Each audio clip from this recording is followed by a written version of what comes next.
Bismillahirrahmanirrahim. Mungkin sebelum saya mulai, saya himbau juga ya kepada Bapak Ibu, adik-adik sekalian ya yang hadir di sini. Mungkin pertama sekali kalau bisa di-off-kan saja mikrofonnya, di-on-kan saja kameranya ya.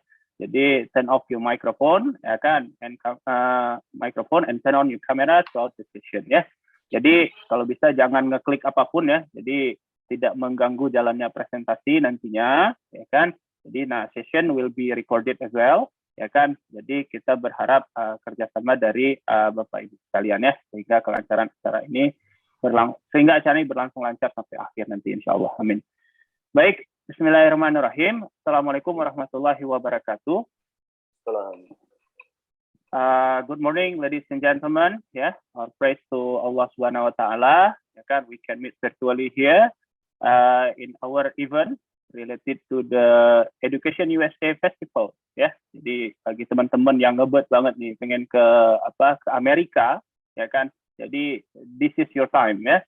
Nah, kemudian selawat dan salam kepada Nabi besar Muhammad SAW. Ya. For the first time, I would like to introduce myself. Ya, nama saya Izanur Aslam. Saat ini sebagai dosen di Teknik Pertambangan USK. Ya, di event ini saya bertindak sebagai moderator ya throughout the session nantinya. Oke, jadi kalau memang ada yang ingin ditanyakan nantinya, ya boleh pada saat question and answer atau biasa gunakan kolom ya chat box-nya. Baik, before going to the main event, ya, I would like to welcome everyone here.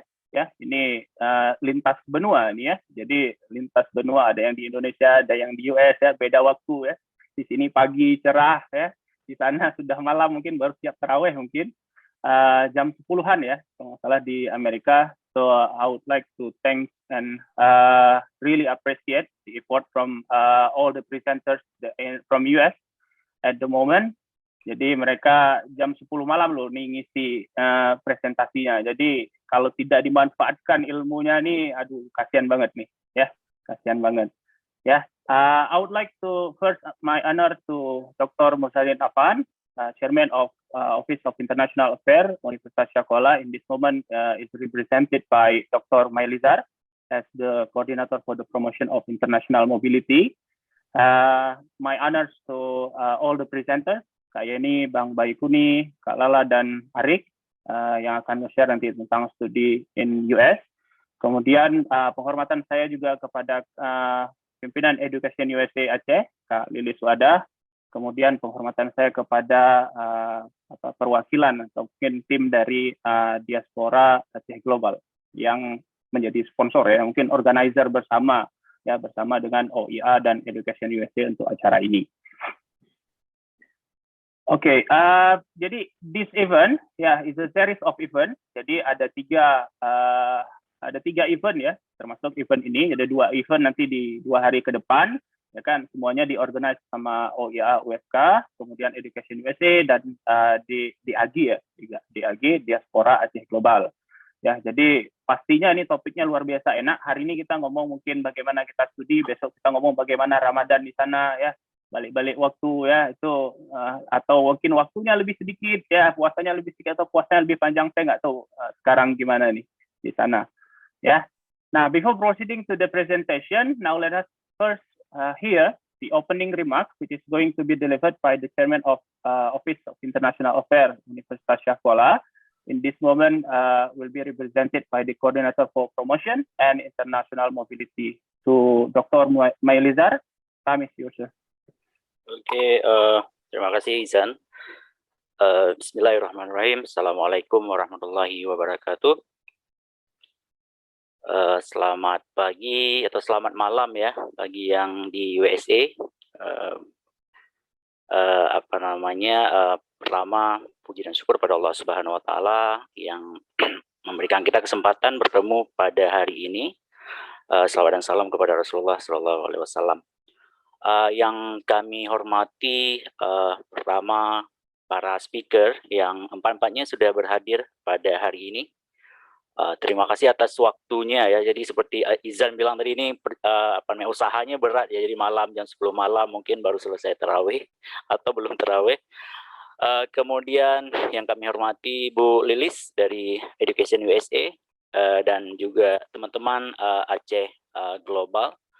Ya, Aceh ini memang keren sekali ya, jadi kita sampai terbentuk wadah Aceh Global seperti itu. Kemudian teman-teman dari OIA dan teman-teman panitia acara ini. Jadi mewakili Direktur International Office, saya ingin mengucapkan selamat datang kepada teman-teman semua pada acara kita. Ini merupakan acara hari pertama dari serangkaian acara selama 3 hari. Jadi silakan teman-teman menikmati acara 3 hari ini, yang hari ini kita mulai dengan webinar, kemudian besok ada info session, kemudian dilanjutkan terakhir dengan nanti tentang Ramadan ya di US ya. Ini tentu banyak cerita menarik ya, pengalaman saya 10 tahun yang lalu mungkin yang menarik, saya suka berburu biryani seperti itu ya. Mungkin teman-teman ada cerita menarik lainnya nantinya. Kemudian nanti di hari terakhir akan juga ada pemilihan 3 peserta yang beruntung akan mendapatkan mentorship nanti dari teman-teman diaspora Aceh Global. Teman-teman yang kami hormati, jadi untuk acara kita ini, hari ini kita we got a very special speaker ya, jadi ada 4 orang, saya pikir ini dengan background yang berbeda, dengan kampus yang berbeda, tentu nanti akan memberikan info atau pengalaman yang menarik, yang berbeda. Yang pertama ada Bu Yeni Rosana, jadi beliau itu doctoral student di School of Public Policy and International Affairs di University of Cincinnati di Ohio. Kemudian ada Pak Baikuni Hasbi, beliau itu doctoral student di bidang global history di University of North Carolina. Kemudian ada Zulfakar Arik, ya, beliau adalah master student dalam bidang geologi di Colorado School of Mines. Jadi ini salah satu sekolah tambang top ya di Amerika gitu ya. Jadi teman-teman yang mau tertarik dengan tambang, jadi nanti bisa belajar lebih banyak tentang info lebih banyak tentang sekolah ini. Kemudian ada Fadla Yunus, jadi beliau itu doctoral student di bidang engineering education di Purdue University. Jadi sekali lagi kami ucapkan selamat datang kepada para speaker dan juga kepada teman-teman audiens. Jadi mewakili International Office, sekali lagi saya mengucapkan banyak terima kasih kepada pembicara, kepada peserta dan juga kepada Education USA dan Aceh Global atas kerjasama ini. Mudah-mudahan kita akan lebih banyak lagi kerjasama ke depan. Ya, I hope you enjoy this event ya untuk hari ini dan 2 hari yang akan datang. Selamat menikmati. Saya akhiri. Assalamualaikum warahmatullahi wabarakatuh. Waalaikumsalam warahmatullahi wabarakatuh. Baik ya, jadi mungkin saya tadi sudah banyak sebutin tentang diaspora Aceh Global ya. Jadi mungkin daripada penasaran, jadi kita tanyakan aja langsung nih ke orang diaspora Aceh Global ya, untuk memperkenalkan apa sih sebenarnya diaspora Aceh Global ya, sehingga mungkin kita bisa belajar dari situ, atau mungkin kita bisa team up dan collaboration dengan mereka ya, sehingga kita lebih mulus jalannya ke US nanti. Baik, kepada tim dari diaspora Aceh Global dalam hal ini diwakili oleh Kak Cut Zahara, kami persilahkan. Terima kasih. Assalamualaikum warahmatullahi wabarakatuh. Suara saya oke? Ya, oke. Alright. Langsung saja, nama saya Cut Zahara Hamzah. Saya asalnya dari Loksmawe. Tepatnya Kampung Blangpulo, dekat dengan Batupat. Tapi sudah sekitar 21 tahun terakhir saya tinggal di Nanggroño, di US, tepatnya di Philadelphia, State Pennsylvania. Diaspora Aceh Global baru lahir sekitar pertemuan pertama kita itu awal Desember dengan komunitas Aceh di Amerika. Dan ini terinspirasi dari pertemuan kami dengan diaspora Aceh Global Jakarta yang diprakarsai oleh bapak-bapak dan ibu-ibu orang Aceh yang di Jakarta, yaitu Taman Iskandar Muda. Dan ini kelahiran diaspora Aceh Global Sago USA, begitu kami menyebutnya, adalah sebagai wadah silaturahmi, jadi organisasi based on community masyarakat Aceh yang ada di Amerika. Dan kita melihat kehadiran kita adalah untuk sebagai wadah silaturahmi, dan juga sebagai tempat untuk kita mencoba berpikir bersama untuk mencoba membantu saudara-saudara kita, keluarga kita yang ada di Nanggro. Jadi tepatnya kita baru lahir awal Desember, dan setelah itu kita mencoba organize diri, menghubungi seperti sekarang ini, saat ini yang menjadi ketua diaspora Aceh Global adalah Pak Adrun, dan beliau titip salam karena tidak bisa hadir mewakili organisasi karena tepat pada saat ini beliau baru waktunya berbuka puasa. Jadi saya sebagai wakil ketua berada di Philadelphia, Pak Adrun berada di state Washington, Seattle. Jadi ada beda waktu 3 jam. Kemudian di sini ada Ibu Febri yang berada di New Jersey, hanya 2 jam dari tempat saya, dan ada Ibu Tricia yang berada di Boston, jadi sekitar 6 jam dari tempat saya. Jadi keberadaan kita itu beda-beda. Alhamdulillah setelah terbentuknya diaspora Aceh Global ini, kita lebih saling mengenal, kemudian kita mencoba berpikir apa yang bisa kita lakukan untuk mencoba membantu Nanggro. Dan ide ini adalah istilahnya pilot project kami, dan hasil kerja keras teman-teman pengurus yang mencoba reach out, yang mostly adalah alumni dari program beasiswa dari student dari Aceh yang mendapatkan beasiswa untuk belajar di sini. Jadi saat kita reach out EDUSA and International Office Unsia, alhamdulillah mendapat sambutan yang sangat positif, dan antusiasme yang mereka bawa membuat program ini terlaksana. Insya Allah ini hanyalah ini langkah awal kita, langkah pertama kita yang akan insya Allah akan diikuti dengan langkah-langkah berikutnya, sehingga kolaborasi ini bisa berkembang untuk program-program yang insya Allah akan bermanfaat bagi Nanggro. Dan bagi kami di sini salam dari semua masyarakat Aceh di Amerika untuk semua keluarga kami, adik-adik kami, teman-teman kami yang ada di Aceh. Demikian saja yang bisa saya sampaikan.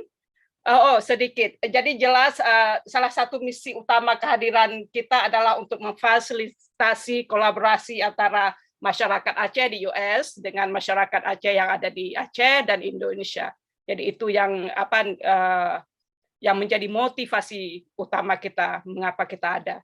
Demikian saja. Assalamualaikum warahmatullahi wabarakatuh. Waalaikumsalam warahmatullahi wabarakatuh. Baik, ya itu luar biasa mulia sekali ya. Jadi niat orang Aceh di mana-mana memang persaudaraan orang Aceh itu memang luar biasa sekali ya. Jadi dimanapun kita berada memang selalu yang dicari itu orang Aceh intinya. Ya, dimanapun orang Aceh deh. Saya selalu kayak gitu dia, ya kan.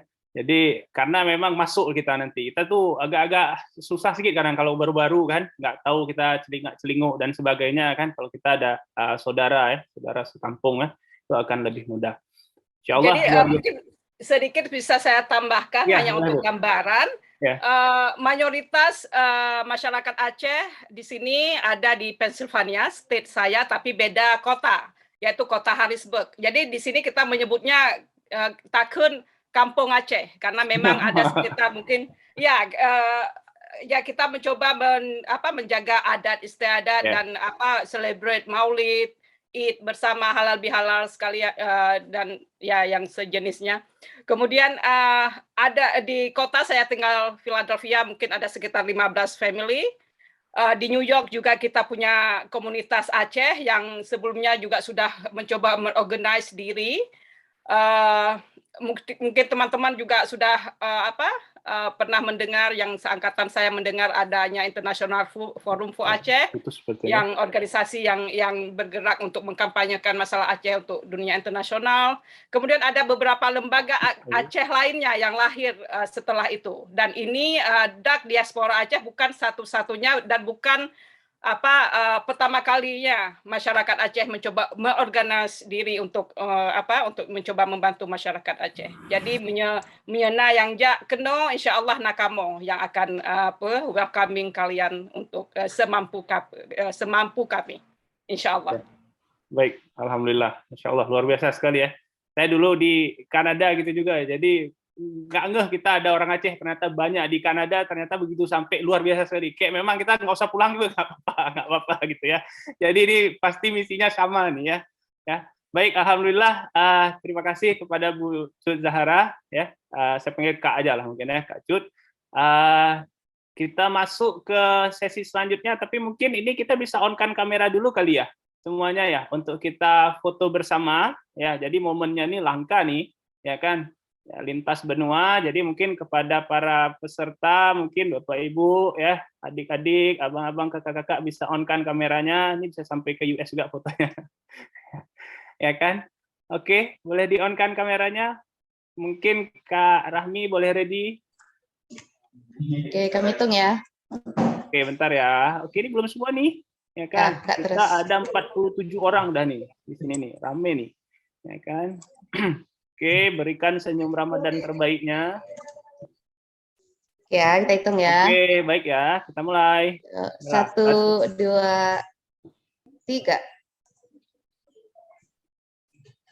Oke, satu slide lagi. Ya. Oke, 1, 2, 3. Oke. Oke, terima kasih Kak Ria sudah dibantu. Terima kasih juga kepada Bapak Ibu, abang-abang, kakak-kakak ya, teman-teman semuanya yang sudah on-kan kameranya. Nah, baik, kita langsung mulai ya ke main event ya. Jadi main event kita hari ini tuh roughly divided into 2 session ya. Jadi the first 2 session will be presented by Kak Yeni dan Arik ya. They're going to present about the study, how to conduct study or how to go to US ya through the scholarship ya. Jadi mungkin kata kuncinya itu lebih banyak ke scholarship ya. Jadi bisa jadi nanti ada Fulbright session di situ atau mungkin ada LPDP misalnya dari situ ya.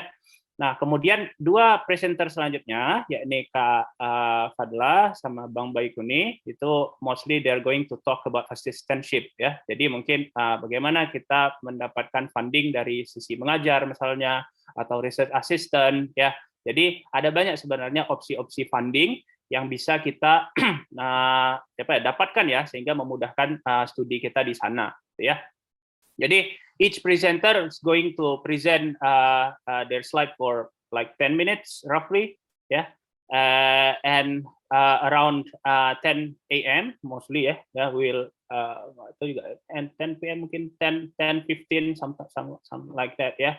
Mungkin kita akan selesaikan and we're going to proceed to the question and answer. Tapi untuk teman-teman mungkin yang ingin nanya langsung ya, mungkin nggak mau ditunda pertanyaannya, boleh langsung di chat saja.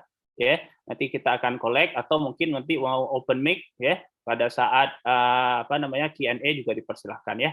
Jadi without further ado ya, mari kita dengarkan ya presentasi pertama ya yang akan disampaikan oleh Kak Yeni.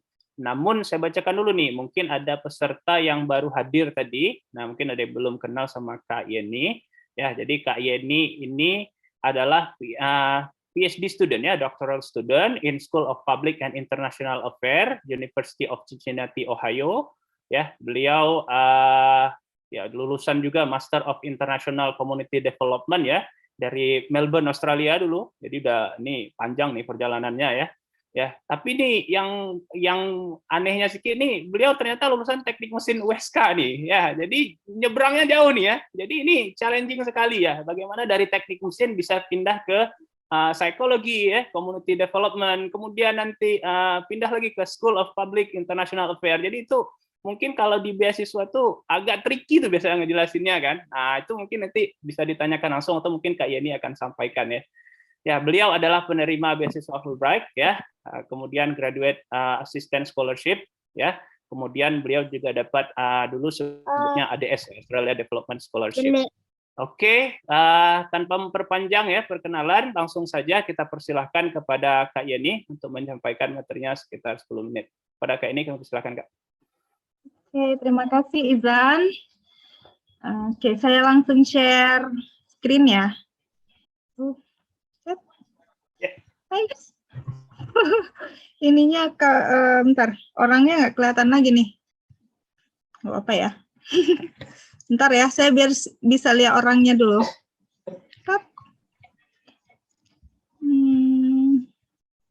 Nggak kelihatan, nggak apa-apa deh. Oke, assalamualaikum buat semua teman-teman di Aceh dan juga teman-teman di seluruh Indonesia kalau ikut pada malam hari ini, dan juga buat teman-teman di USA. Jadi terima kasih saya buat Universitas Shah Kuala dan Diaspora Aceh Global atas terselenggaranya event ini. Mudah-mudahan nanti yang kita share di sini bermanfaat buat semuanya. Study in US ya, saya mau sharing experience. Mungkin bukan saya orang yang pantas untuk berbicara hari ini, tetapi terima kasih buat kesempatan yang diberikan kepada saya. Ini tahun kedua saya di US. Ya, sebelumnya saya master in International Community Development di Melbourne. Ya, dan sebelumnya memang di Teknik Mesin USK. Jadi mungkin kalau misalnya menjadi pertanyaan tadi, langsung dijawab aja kenapa saya bisa di Community Development S2-nya, karena begitu tamat dari Teknik Mesin, kebetulan saya bekerja di IOM, International Organization for Migration, karena kita kan lulusnya pas sebelum tsunami. Jadi begitu tsunami, saya bekerja dengan IOM, kemudian saya bekerja dengan Australia Indonesia Partnership. Dari Australia Indonesia Partnership itu saya mendapat rekomendasi dari tim leader saya untuk mendapatkan S2 di International Community Development. Jadi kemudian karena sudah dengan ijazah master, jadi saya melamar di sebuah universitas swasta dan saya juga tetap bekerja di beberapa international organization dan NGOs. Jadi fokus saya lebih kepada community development dan kemudian riset saya masih tentang community development, cuma untuk di Cincinnati, University of Cincinnati, kebetulan jurusannya di SPIA ini, Public and International Affairs. Tapi sebenarnya nggak lompat dari International Community Development, setelah lompat dari Teknik Mesin nggak lompat lagi, masih sealur. Ya, jadi next sedikit tentang saya. Jadi kenapa saya sebutkan tentang ini? Saya seorang ibu, saya punya 2 orang anak, yang satu umur 17 tahun dan yang satunya umur 6 tahun. Saya sangat me-encourage ya, maksudnya bukan saya menganggap bahwa melanjutkan studi setinggi-tingginya buat perempuan itu adalah yang lebih bagus daripada ibu-ibu yang memilih untuk fokus benar-benar kepada anak-anaknya, tetapi saya yakin maksudnya dengan berbagai pertimbangan yang saya sendiri pikirkan seperti waktu yang tepat dan resources di sini saya maksudkan yang akan bisa membantu kita untuk menjaga anak-anak juga, dan juga bagaimana kita bisa memungkinkan untuk memanajemen waktu kita, memungkinkan kita untuk tetap berjuang ya di dunia pendidikan, tetapi bagi kita ibu-ibu pasti keluarga yang utama. Kalau orang Aceh juga pasti gitu ya, pasti nggak mau melihat, pasti orang keluarga akan melihat kok sekolah tinggi-tinggi anak-anaknya bagaimana. Itu penting ya bagi keluarga, bagi semua orang Aceh juga seperti itu. Juga keluarga saya menanyakan bagaimana dengan anak-anaknya. Anak-anaknya saya bawa, dan saya bertekad kemari juga untuk yang terbaik untuk anak-anak saya. Jadi saya nggak mau bermimpi sendiri, tapi mimpi saya juga untuk anak-anak saya gitu.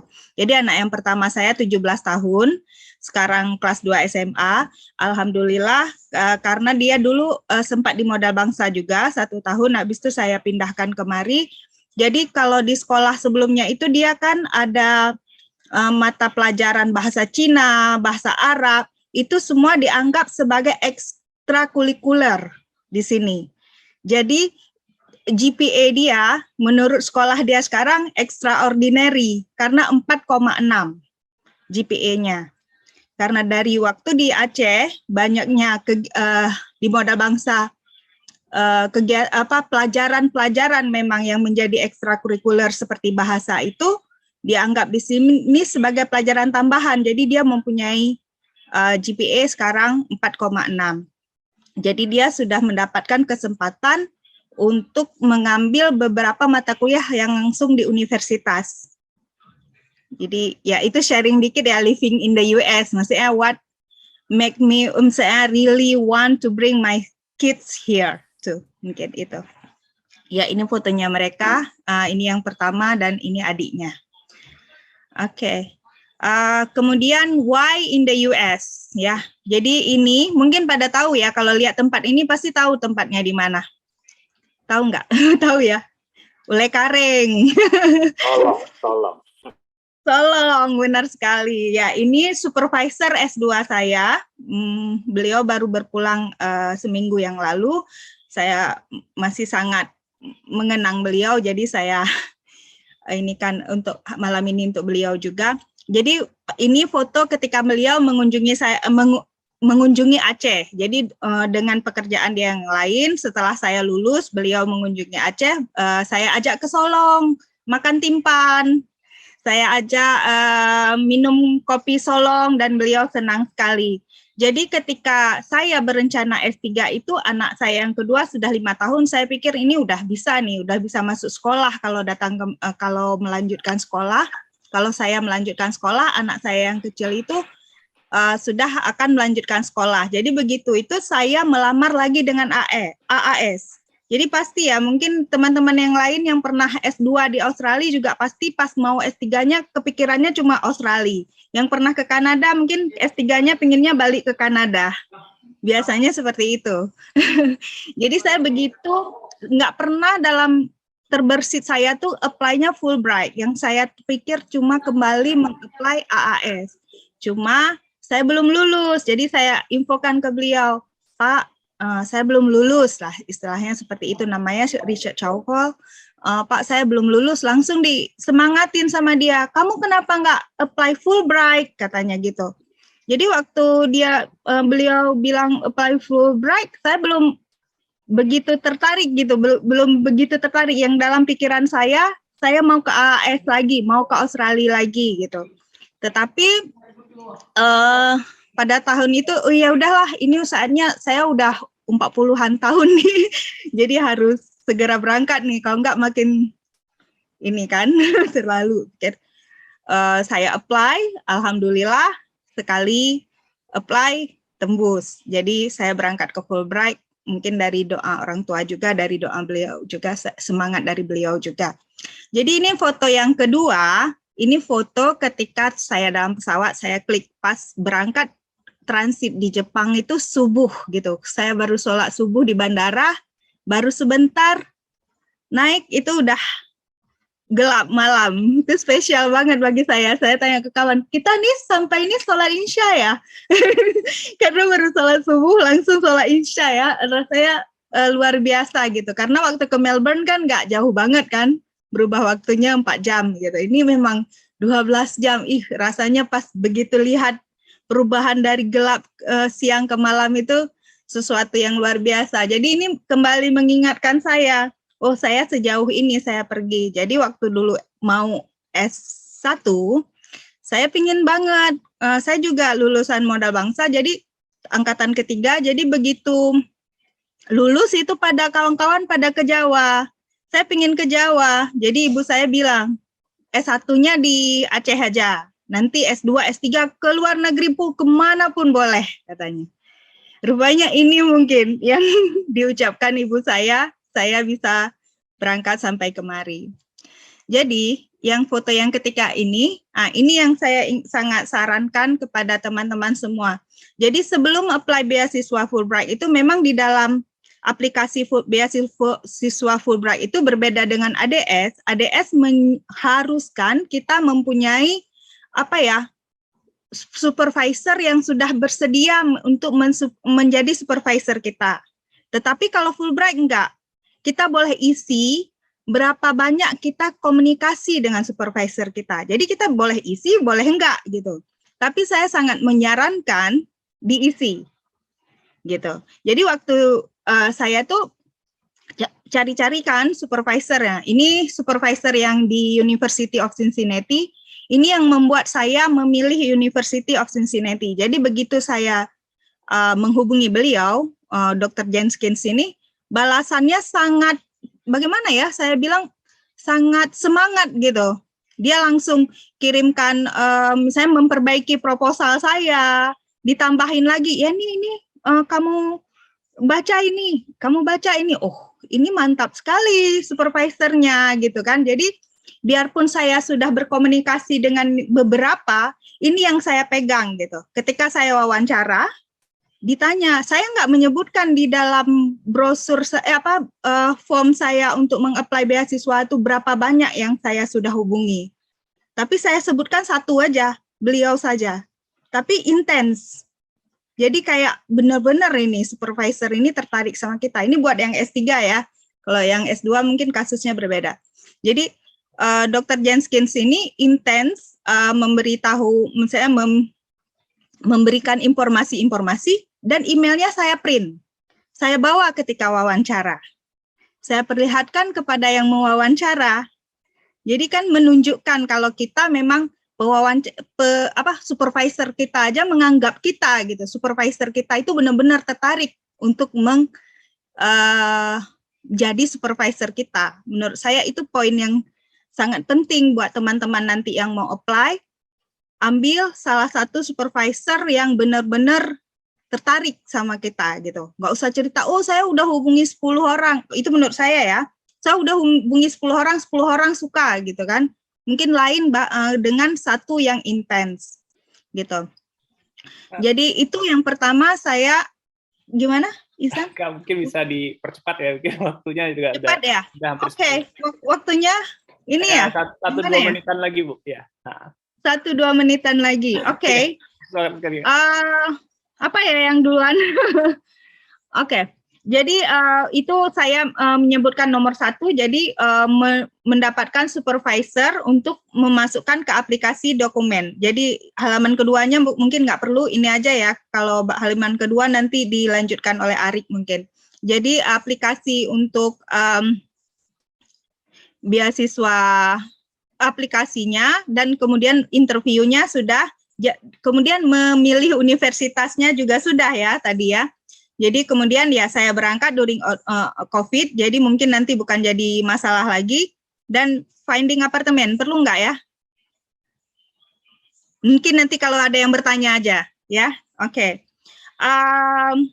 Ya.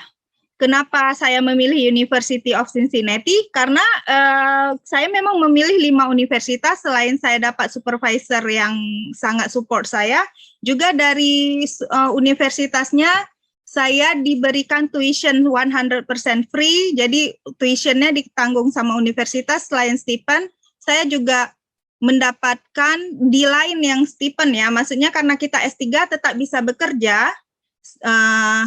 bekerja yang bukan untuk bayar stipend. Stipend dari beasiswa kita juga dapat bekerja dengan gaji yang dibayar. Kita bisa membuat letter of statement ke Fulbright bahwa saya pakai gaji saya ini untuk tahun berikutnya yang tidak dibiayai lagi. Dan ya, apalagi ya, waktunya habis. Nanti mungkin kalau ada yang bertanya aja ya. Oke. Ya, ini ada dokumentasi, mungkin biar senang-senang dikit.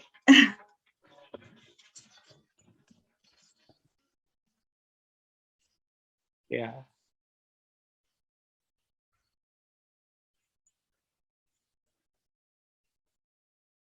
pendek.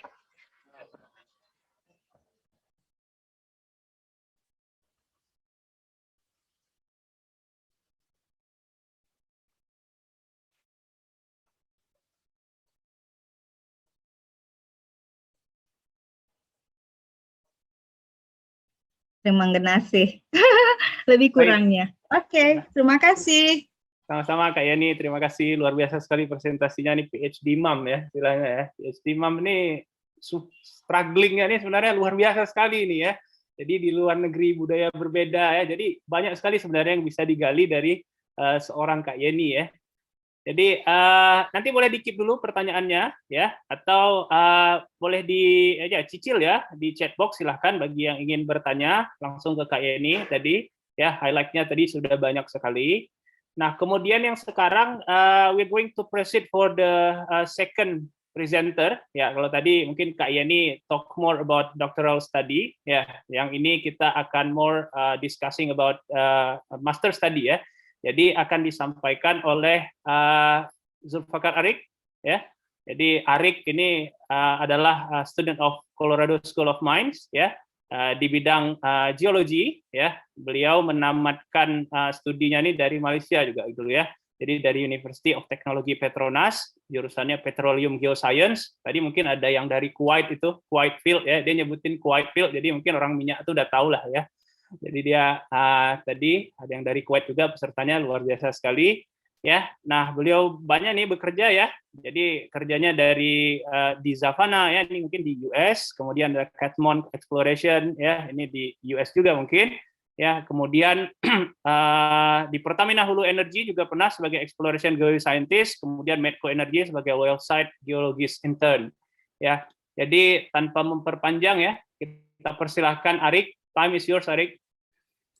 Oke, terima kasih Bang Izan dan juga OIA yang telah memberikan platform untuk saya presentasi today.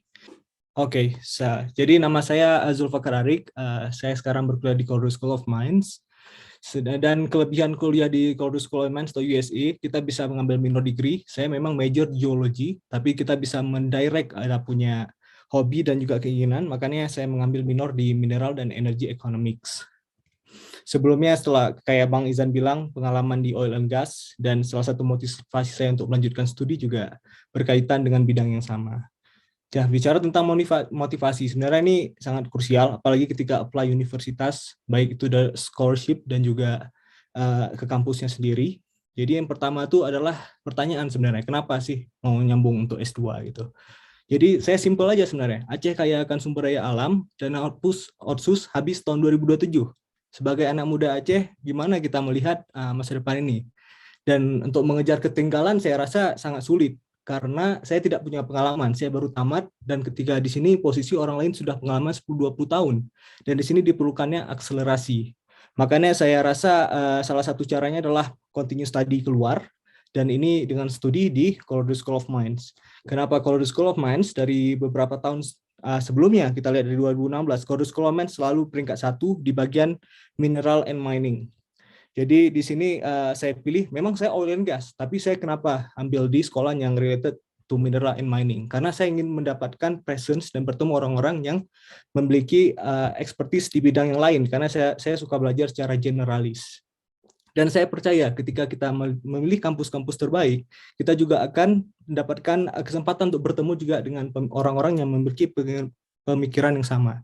Jadi salah satu juga motivasi saya, bisa lihat alumninya, Direktur Medco Energy, alumni geologi tahun 1988, yang mana juga di saya studi sekarang. Saya penasaran sih, sebenarnya apakah faktor apa yang menyebabkan bisa merubah mindset itu, apakah dengan studi geologi atau enggak. Dan juga kita bisa lihat Minister of Energy and Mining tahun 2009 lulusan Colorado School of Mines. Nah, di sini kita bisa melihat bahwasanya mereka lulus pada tahun yang sama. Apakah ada korelasi atau enggak? Tidak tahu. Tapi bagi saya inilah kesempatan untuk belajar dan juga untuk membangun networking ke depannya. Jadi kuliah di US salah satunya itu. Bicara tentang scholarship, memang ada beberapa option. Yang pertama bisa research assistant. Jadi saya nggak akan banyak bicara tentang ini. Juga ada Fulbright dan mention sebelumnya. Dan LPDP. Kalau saya sekarang penerima LPDP, jadi ketika bicara tentang LPDP, mungkin secara detailnya bagaimana aplikasinya, kita bisa refer ke Mata Garuda Aceh, yang mana Bang Izan juga di situ. Tapi bagi saya tipsnya itu ada dua sebenarnya. Yang paling pertama adalah know what you want. Ini paling penting karena inilah background yang akan kita buat dari EC, dari applying advisor, dan menjawab isu-isu apa yang kita ingin selesaikan. Karena itu salah satu tujuan kita menyambung kuliah graduate bagi saya. Dan yang kedua, langsung aja kontak potential advisor directly.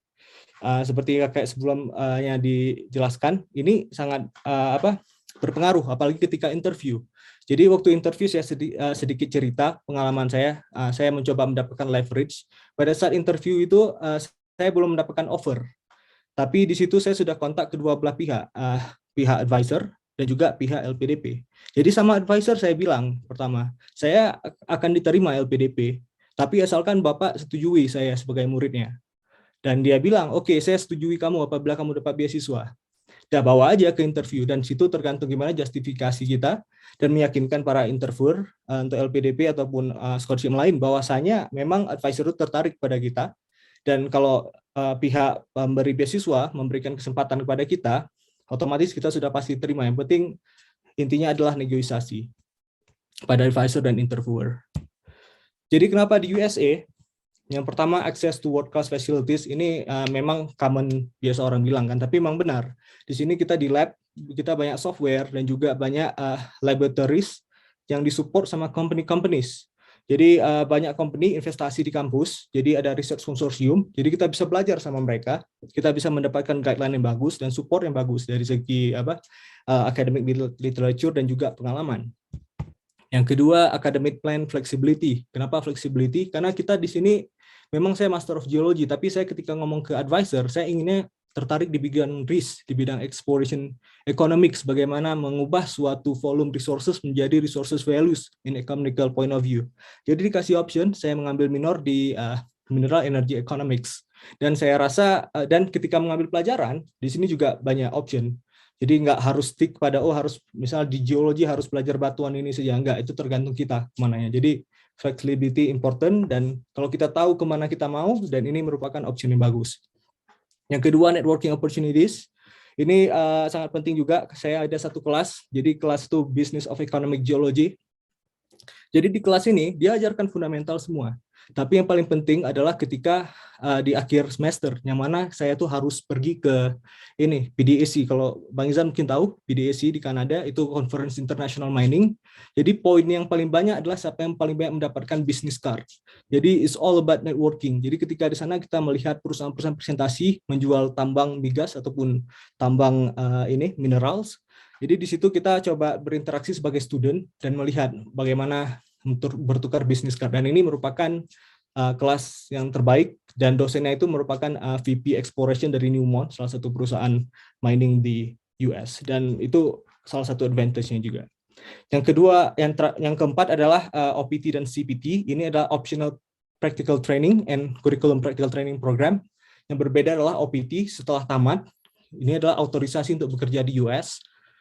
Yang kedua adalah CPT, yang mana ketika saya studi, yang kayak Bang Izzat bilang tadi, saya kerja part-time di beberapa company, itu merupakan hasil koneksi saya dari advisor, dan juga itu related sama tesis saya. Jadi apa yang kita kerjakan, kalau kita bisa menjual dengan baik, dan juga bisa mendapatkan support, itu akan mudah untuk kita mendapatkan curriculum practical training ini seperti internship sebenarnya. Dan yang last kali itu adalah access to financial market. Jadi di sini bagi saya ini personal ya, mungkin ini tidak general, tapi bagi saya ini merupakan ketertarikan saya kenapa studi di USA. Karena saya dengan studi di USA, apalagi telah bekerja, kita akan mendapatkan satu otorisasi dan kita bisa manfaatkan ini untuk bermain di financial market seperti saham ataupun apa. Dan saya rasa dengan ada akses seperti ini merupakan tempat belajar yang bagus untuk melihat bagaimana tren-tren ini share dan juga bonds dan lain-lainnya. And then last slide from me, communities and off-campus activities. Jadi ketika saya pertama kali datang ke sini, ibu saya selalu bilang, ketika kamu ke US, balik ke Indonesia, kamu jangan jadi liberal, katanya. Jadi saya berpikir kemana harus saya pergi pertama kali. Jadi alhamdulillah, ada Islamic Community Center yang mana hanya berjarak 7 menit dari kampus. Jadi setiap hari itu saya kalau capek-capek jauh dari rumah, langsung ke sini aja. Dan di sini kita juga akan bertemu orang-orang yang mensupport kita secara datang. Jadi kita nggak kagok tidak datang. Jadi mereka dari berbagai dunia, dan di sini juga untuk networking saya bilang, dan saling support. Dan untuk Ramadan itu mungkin kita memiliki iftar bersama dan juga ada tarawih. Yang kedua ada Permias di sini, teman-teman organisasi. Permias adalah satu organisasi di Indonesia, Persatuan Pelajar Mahasiswa Indonesia di US, dan mereka sangat mensupport, apalagi yang teman-teman yang sebelumnya sudah berkuliah sini, mereka bersedia untuk memberikan advice dan juga tempat rekomendasi untuk apartemen dan juga menjemput kita di bandara. Jadi off-campus activities lain di Colorado ini sangat unik karena cuacanya tuh unik memang. Kadang-kadang pada hari yang sama kita bisa mendapatkan salju dan panas pada hari yang sama. Jadi biasanya saya diajak sama teman-teman, jadi kita acaranya tuh ada kumpulan bareng-bareng, golfing bareng teman-teman, dan juga kita skiing bersama teman-teman. Jadi ini memang uniknya Colorado, terutama di US. Dan yang terakhir itu kita juga di summer kita sering hiking. Jadi memang segala aktivitas ada di sini, mensupport dari segi akademik dan juga dari non-akademik. Mungkin itu saja dari saya, mungkin yang lain-lain bisa kita diskusikan lagi di sesi Q&A. Terima kasih. Baik, terima kasih kepada Arik, luar biasa sekali kan. Nah itulah insight dari Amerika juga itu ya. Jadi luar biasa ya. Apalagi mungkin yang paling penting saya highlight itu adalah motivasinya. Jadi be realistic in what you are going to do in US. Ya, jadi itu clear platformnya ya. Jadi fondasi yang paling penting itu adalah bagaimana Arik tadi menunjukkan fondasi yang kuat ya. Fondasi yang kuat ya kan. I have reason, strong reason to pursue my study or to continue my study to US. Jadi itu yang membuat Arik jalannya cepat gitu ya. Apalagi dia mungkin negosiator ulung tadi ya. Jadi itu ide bagaimana menjembatani interviewer sama research profesornya itu ide yang mungkin something yang we never thought before ya. Ya kita nggak pernah pikirkan itu mungkin sebagai scholarship hunter. Baik, nanti mungkin boleh di-keep pertanyaannya. Tadi sudah ada satu pertanyaan, ya kan? Nanti kita akan bahas di question and answer. Kita masuk ke bagian selanjutnya. Tadi saya mungkin sudah highlight kita ngomong scholarship, Fulbright, LPDP sebelumnya di awal. Mungkin kita akan masuk ke skema selanjutnya, ya skema yang berbeda, ya skema pendanaan assistantship, ya. Dalam hal ini mungkin co-sharing ya. Jadi mungkin kedua presenter itu akan saling mengisi nantinya, ya kan. Oleh karena itu sebelumnya saya bacakan aja dulu ya ke CV keduanya, ya kan. Yang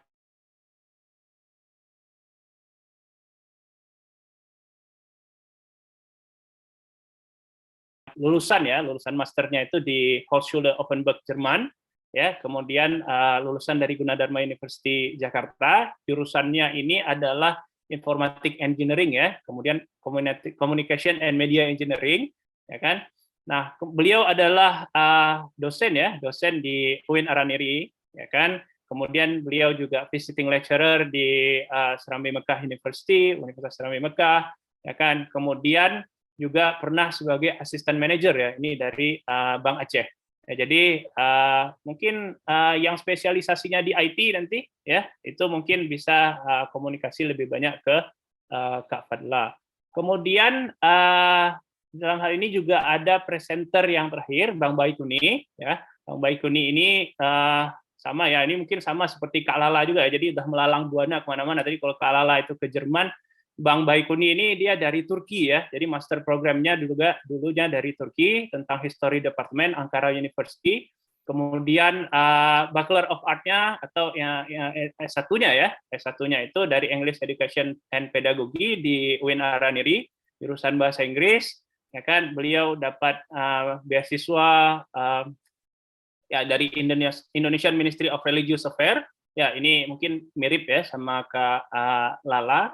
Ya kan, kemudian ada Turks Abroad and Related Communities, ya kan, ini di Turki dulunya. Kemudian beliau juga pernah ikut exchange nih, Indonesia Kanada World Youth Exchange, jadi representatif dari Indonesia untuk pertukaran pada tahun 2008. Oke, untuk itu mari sama-sama ya kita dengarkan penyajian materi, ya kan, yang akan disampaikan oleh mereka berdua kepada Kak Fadla dan Bang Baikuni. Kami persilahkan waktunya nih. Siapa yang duluan nih? Saya duluan aja, nanti sekalian dilanjut sama Kak Lala. Baik, terima kasih Bang. Lanjut Bang. Baik, terima kasih semuanya atas pekerjaan yang sudah dilakukan oleh tim dari Diaspora Aceh dan juga Office of International Affairs USK dan juga Education USA. Saya akan share screen. Saya dengan Kalal akan bagi presentasi ini saya setengah, Kalal setengah, karena mungkin kalian bakalan cover di research assistant-nya, saya bakalan cover di teaching assistant.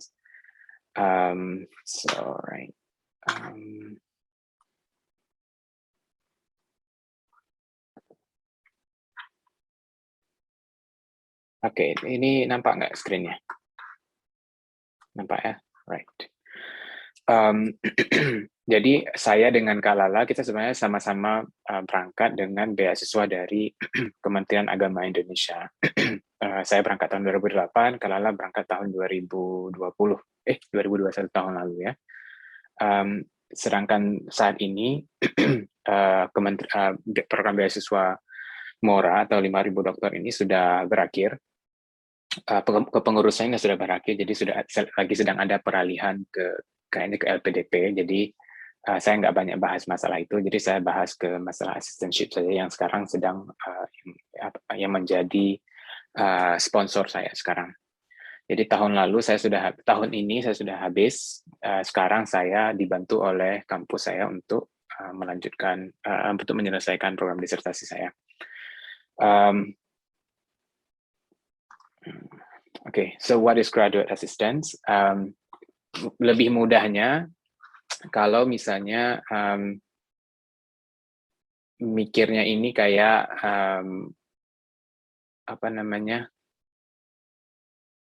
asisten dosen lah, asisten dosen di Indonesia atau di Unsia, di USK dan di UIN Araniri. Bedanya kalau asisten dosen di sini itu saya punya dua pilihan. Yang pertama, mengajar langsung mata kuliah atau membantu dosen utama untuk mengajarkan mata kuliah.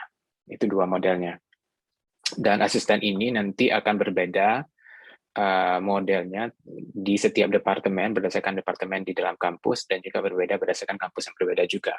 Jadi kalau kita mau tahu model asistensi seperti apa, responsibilities yang seperti apa, duty yang seperti apa, kita harus langsung melihat ke kampusnya dan juga khususnya lagi ke departemennya. Saya assistantship-nya di cover oleh jurusan sejarah di sini. Jadi saya dibayar oleh departemen sejarahnya. Tugas saya itu here's the thing. Oke.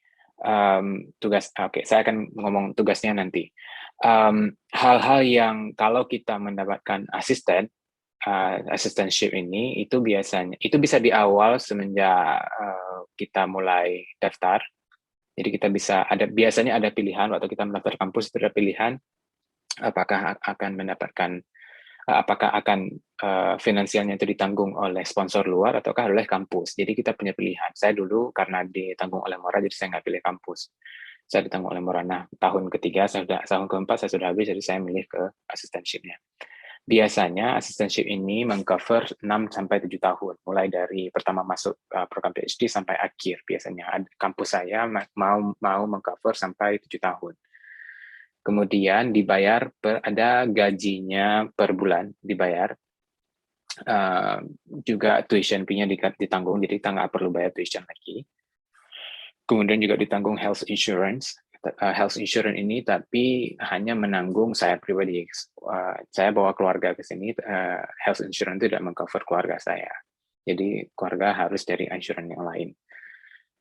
Kemudian ada additional perks yang lain, misalnya kayak kalau kita mau off-campus research, kita bisa apply ke kampus, mereka bisa kasih grant kita berapa, tergantung availability-nya dari departemennya atau dari pemberi grant tersebut. Kemudian ada juga misalnya kita ada seminar mau ke dalam kota atau ke luar negeri, itu biasanya kampus mau menanggung biaya perjalanan itu, biaya pendaftaran. kemudian summer research, personal emergencies, biasanya semuanya kalau kita apply ke kampus atau hubungi ketua jurusan, biasanya mereka mau bantu. So itu small perks di samping monthly stipend, health insurance, tuition and fees. Kemudian tanggung jawabnya apa? Biasanya kita kerja itu 10 sampai 20 jam per minggu. Ini biasanya kalau saya sekarang ini saya mengajar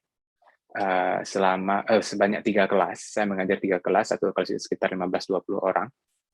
Tapi saya tidak membuat silabus, saya hanya menjalankan silabus yang sudah dibuat oleh profesor utama, kemudian reading materialnya sudah dia provide semuanya, saya hanya tinggal membantu mempresentasi atau mendiskusikan reading material itu dengan mahasiswa. Kalau mahasiswa punya permasalahan, mereka bisa hubungi saya, mereka bisa ajak saya diskusi permasalahan dengan tugas-tugas mereka, atau dengan grading, atau dengan hal-hal yang berhubungan dengan akademik lainnya. So, sebenarnya secara responsibilities, nampaknya nggak banyak, tetapi being in American and teaching an undergrad student could be challenging juga, karena mereka di sini rata-rata memang merasa bahwa nilai mereka harus tinggi, mereka punya pressure, jadi mereka they want to make sure kalau they were doing good, they are doing good in their class. Jadi mereka benar-benar take serius dalam kelas-kelasnya. Jadi kadang-kadang bisa demanding juga. Di samping saya ini juga harus menulis disertasi. Baik, selanjutnya ini saya serahkan ke Kak Lala. Saya bisa bantu share. Saya bisa bantu ganti slide kalau Kak Lala mau. Oke, baik. Terima kasih, baik. Assalamualaikum warahmatullahi wabarakatuh semuanya. Ya, saya Fadla Junus, seperti yang sudah diperkenalkan tadi oleh moderator dan juga tadi Baik Kuni juga sudah sedikit menyinggung. Jadi ya, saya dengan Baik Kuni itu sama ya. Kita penerima program 5.000 dokter dari MORA, Ministry of Religious Affairs, alias Kementerian Agama, ya. So jadi ini saya melanjutkan apa yang tadi Baik Kuni sudah jelaskan untuk proses bagaimana mendapatkan sponsorship dari kampus dengan jalan menjadi asisten seperti itu. Nah, jadi seperti tadi Baik bilang, memang di awal pendaftaran itu ada prosesnya, itu ada pertanyaan apakah mau melamar menjadi asisten seperti itu. Nah, kalau Baik tadi menjawab tidak gitu ya. Nah, kalau saya iya, semua saya iakan aja gitu ya. Jadi saya waktu itu hanya berpikir ya nothing tulus seperti itu. Tapi saya juga mengatakan bahwa saya juga mempunyai sponsorship dari negara saya sendiri seperti itu. Nah, jadi sebenarnya ini juga menjadi poin plus buat kita karena jadi menunjukkan pada mereka, kandidat ini dia sudah mendapatkan dana dari pemerintahnya sendiri, berarti dia istilahnya sudah lolos satu tahap seleksi seperti itu. Jadi ya akhirnya membuka jalan buat diterima oleh kampus seperti itu. Itu kalau pengalaman saya. So boleh Baik minta tolong next slide-nya. Teaching assistant ya Kak? Lanjut ya. Iya. Oke. Kalau tadi Baik udah sedikit bercerita tentang bagaimana menjadi teaching assistant alias asisten dosen biasanya ya kalau di sana membantu mengajar kelas gitu ya. Nah, kalau saya menjadi sebagai research assistant, artinya menjadi asisten peneliti. Di sini yang saya asistenin adalah advisor saya sendiri. Jadi kita ini bekerja untuk membantu beliau dan seperti sekarang saya tidak hanya bekerja membantu beliau, tapi kita bekerja dalam satu tim yang terdiri dari beberapa profesor, dan kebetulan karena bidang saya adalah engineering education, di mana bidang ini adalah bidang yang sangat-sangat multidisipliner, karena di sini isinya semua orang dengan berbagai background teknik itu bergabung di sini, karena tujuan kita adalah bagaimana menciptakan sekolah teknik yang lebih baik seperti itu.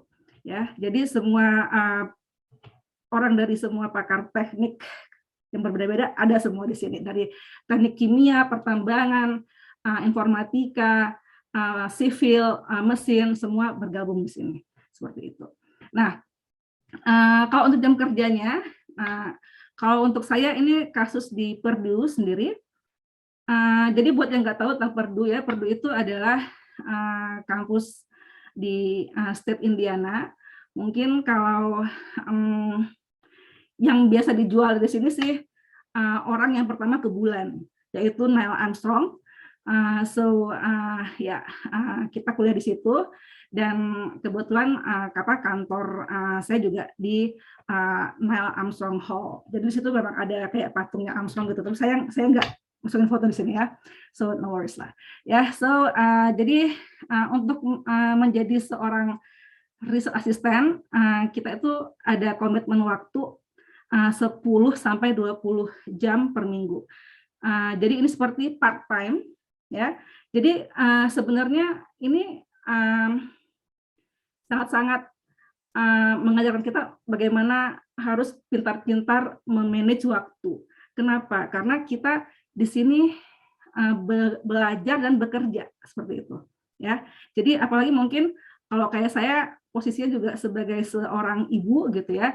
Jadi harus pintar-pintar bagaimana kita membagi waktu antara keep balance lah. Dan kemudian juga satu hal yang perlu diingat gitu, bahwa orang-orang di sini itu sangat terbuka. Jadi kalau mungkin ada ibu-ibu di luar sana yang masih ragu untuk sekolah, ya kayak tadi Kak Yani bilang gitu, bagaimana anak-anaknya gitu kan ya. Nah, sebaiknya dari awal dikomunikasikan dengan pihak kampus gitu, supaya kalau nanti ada apa-apa kita bisa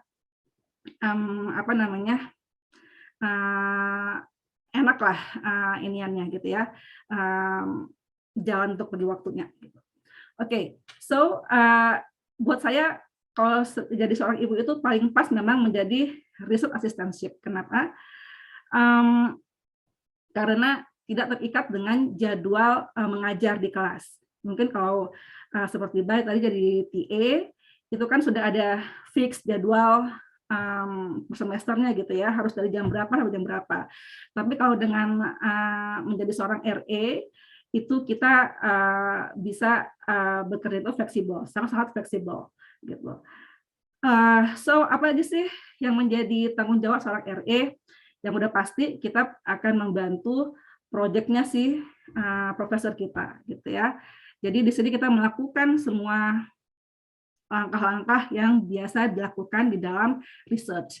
Nah, yang sudah pasti itu akan ada selalu project meeting, bisa 2 sampai 3 kali dalam 1 minggu, dan kemudian siap-siap kalau misalnya tiba-tiba harus diminta untuk tolong siapkan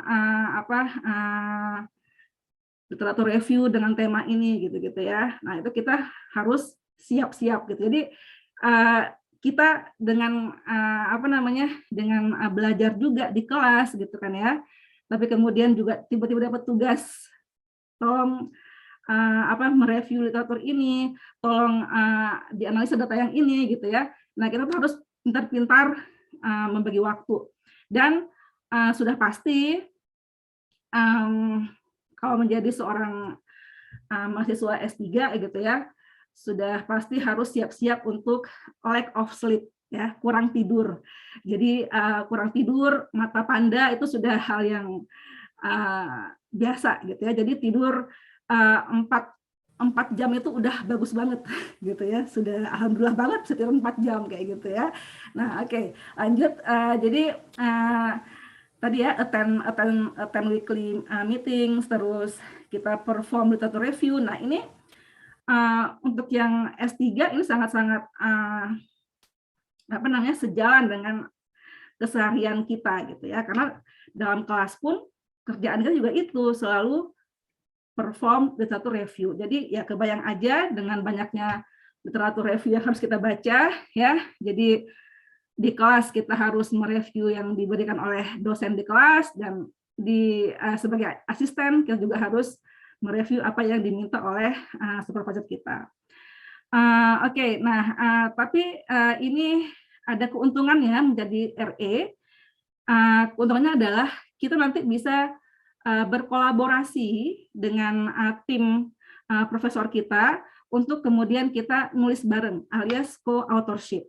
Nah, jadi disinilah kesempatan buat kita untuk stand on the shoulder of giants. Jadi karena di Amerika ini cukup banyak peneliti yang terkemuka gitu ya, dan mereka juga dananya gila-gilaan melalui NSF funding seperti itu. Jadi ini salah satu keuntungan yang paling besar. Jadi kita nggak hanya dibayar menjadi asisten, tapi kita juga dibayar untuk belajar di kampus ini, dan kita juga akhirnya mendapatkan benefit juga dengan bisa publish paper bareng. Ya, terutama buat yang mungkin latar belakangnya adalah dosen, ini adalah sesuatu hal yang memang sangat-sangat berharga ya, bisa publish paper seperti itu. Oke, so next, Bay, boleh. Oke, so how to get it? Nah, seperti tadi Bay Kuni sudah bilang ya,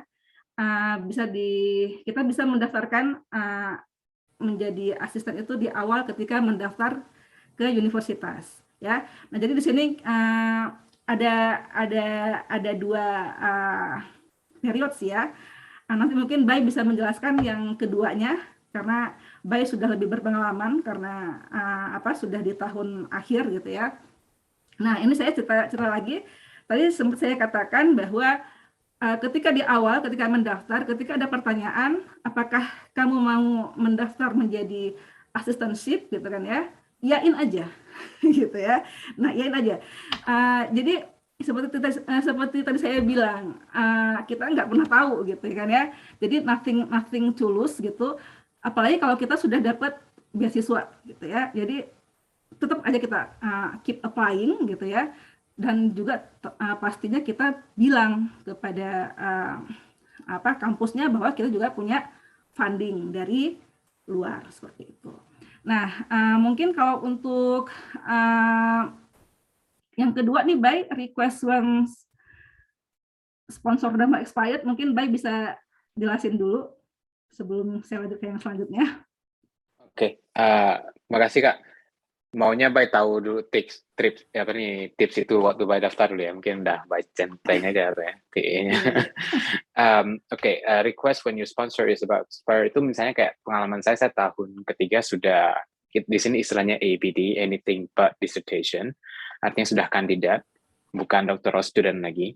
Jadi ketika doctoral student, kita sudah menjadi kandidat, chance kita untuk menjadi teaching assistant itu bisa lebih besar juga diterima di kampus. Dan saya kasih alasan kalau beasiswa saya mau habis dan saya belum, itu akhir tahun ketiga dan saya nggak punya dana lagi untuk menyelesaikan. Jadi saya langsung email ke departemennya, kayaknya nunggu semingguan gitu departemen baru dikasih kabar bagus kalau ya nggak apa-apa, kita cover kamu kok di sini katanya. So it's actually very easy dalam kasus saya. Kebetulan saya juga kenal dengan dengan ketua jurusannya, jadi orangnya baik.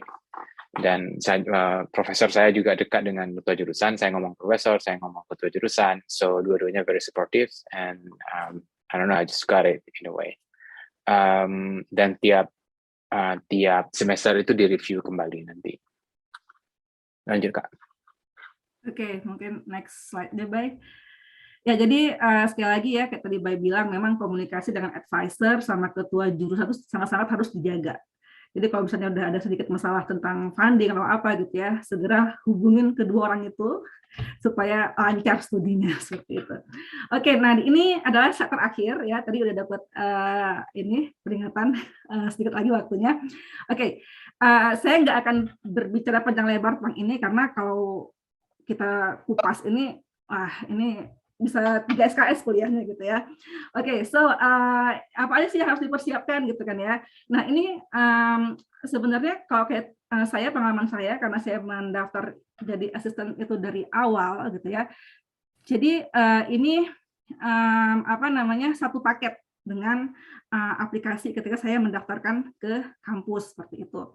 Nah, jadi ada yang namanya statement of purpose sama personal statement. Nah, ini adalah dua hal yang berbeda gitu ya. Dimana kalau statement of purpose itu kita lebih mengungkapkan apa yang kita mau gitu kan ya, ketika kita nanti menjadi mahasiswa di kampus tersebut dan mengapa kita tuh pantas untuk diterima seperti itu.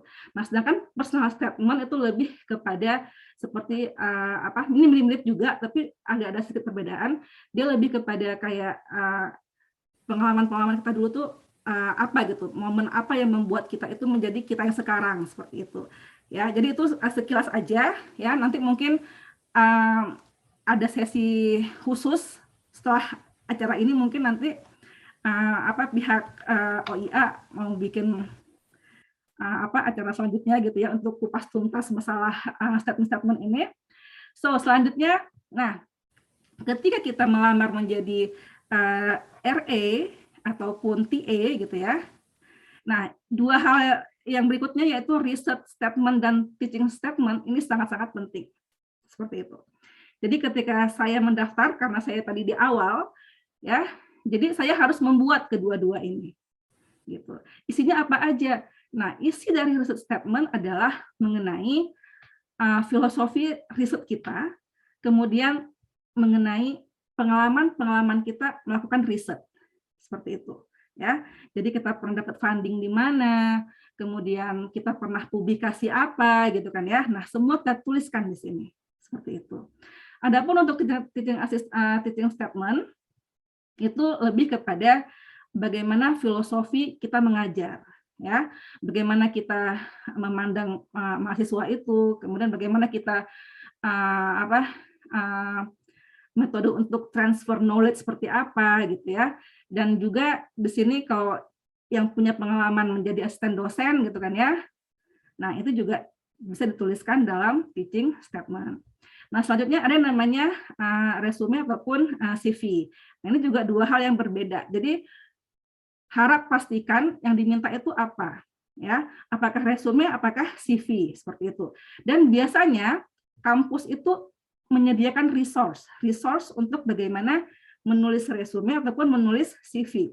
Jadi, sebaiknya ketika kita mau mendaftar kampus itu, lakukan riset terlebih dahulu. Ya, seperti apa sih yang diminta oleh kampus yang kita tuju. Jadi ikutin saja petunjuk yang ada di resource center dari kampus tersebut, ya, insya Allah semua lancar, gitu ya. Nah, terakhir sepengalaman saya di Purdue ini, dulu ketika awal masuk itu ada diminta yang namanya diversity statement, ya, karena Purdue ini kampus yang sangat mengedepankan diverse-nya ya. Jadi ini kita diminta untuk menuliskan satu essay bagaimana pandangan kita terhadap diversity, seperti itu. Jadi ini yang harus kita persiapkan, dan sekali lagi untuk menyusun semua statement-statement ini kita harus melakukan riset terlebih dahulu, jadi udah pasti luangkan waktu untuk sedikit meriset tentang statement-statement tersebut yang sudah pasti ada di resource center dari setiap kampus. So, saya rasa cukup sekian, ya. Semoga waktunya pas. Terima kasih atas perhatian dan waktu yang diberikan. Saya kembalikan kepada moderator. Baik, Terima kasih banyak kepada Bang Baikuni dan Kak Fadla ya atas materinya tentang assistantship ini luar biasa sekali ya. Jadi sebenarnya nggak perlu takut ya ketika kita sudah strong motivation ya, kita punya keinginan yang kuat ya seperti yang disampaikan Kak Yeni dan Arik tadi ya kan. Jadi begitu sampai di sana tuh selesai aja tuh urusannya nanti, tenang aja ya kan.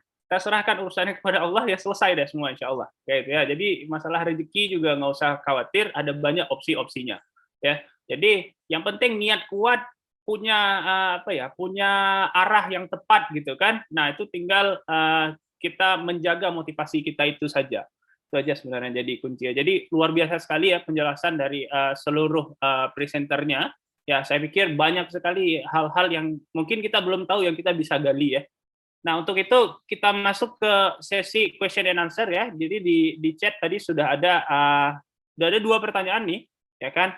Tapi yang pertama ini ditujukan ke Kak Yeni nih ya, dari Gina Nastia ya. Saya berencana untuk melanjutkan studi PhD di luar negeri. Kalau boleh tahu pertanyaan apa saja ya yang ditanyakan pada saat interview beasiswa maupun universitas. Gitu. Jadi mungkin Kak Yeni boleh langsung nggak? Oh, untuk PhD ya, kalau untuk PhD fokus pertanyaannya ke research kita, yang utamanya ke research kita. Mungkin yang lain juga berbeda pengalamannya, tapi kalau seingat saya yang paling utama sekali dia bertanya seperti method apa yang akan kita pakai, kenapa kita layak untuk melakukan penelitian ini, maksudnya background education kita, background pengalaman kita, misalnya kita misalnya saya tiba-tiba mau research kembali tentang engineering, karena saya punya S1 engineering.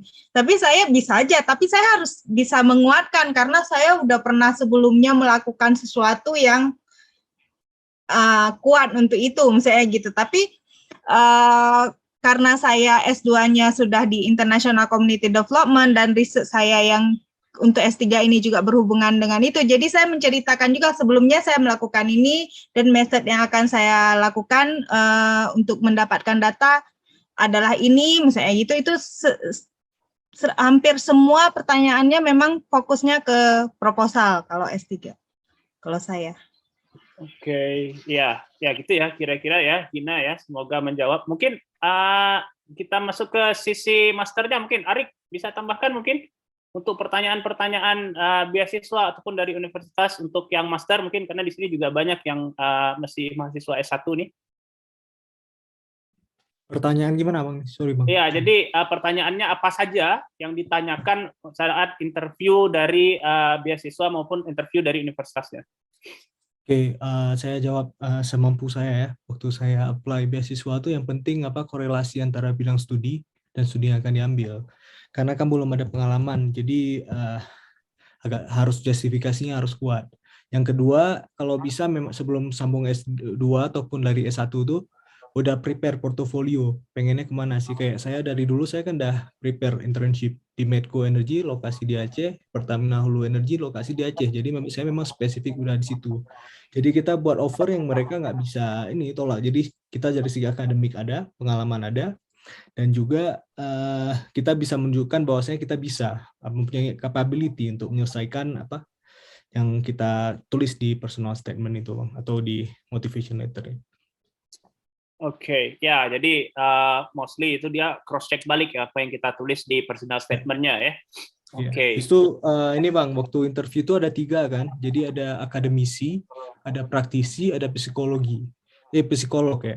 Nah, di situ ada peran masing-masing mereka. Kita sebelum interview itu makanya harus tahu peran mereka itu apa sih sebenarnya. Jadi kok psikolog nih berdasarkan pengalaman saya, dia ingin memastikan apa yang kita bilang benar. Makanya statement dari awal sampai akhir itu harus sama, jangan ada yang berbeda.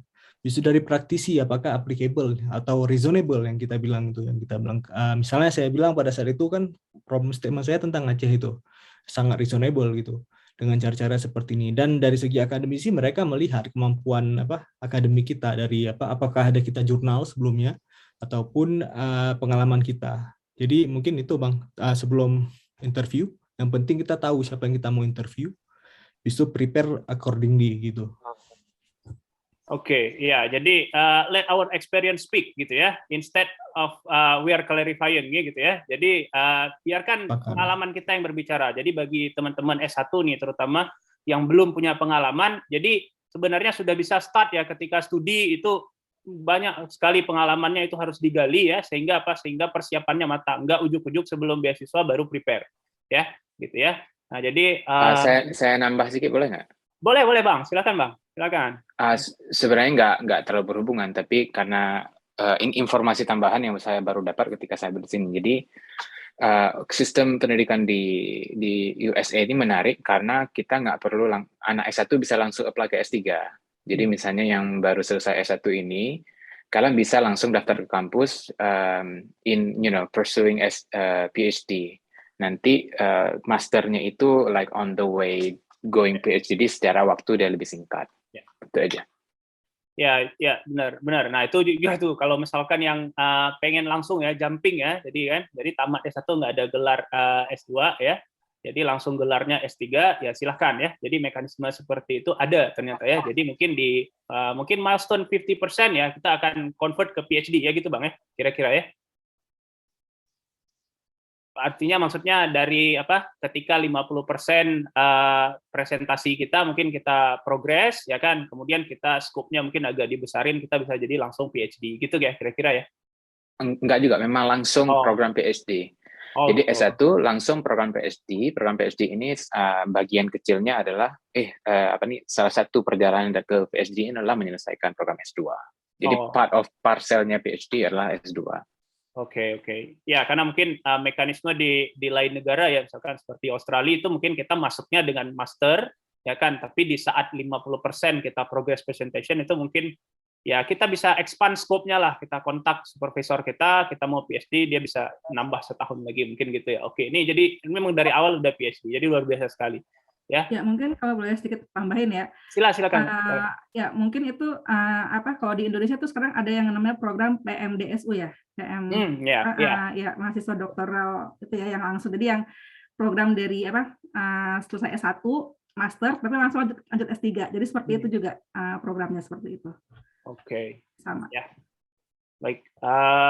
Kemudian nih ada yang nanya lagi nih, ya saya nggak tahu nih, tapi ditujukan ke siapa, tapi kayaknya mungkin mungkin yang punya keluarga mungkin bisa menjawab nih ya.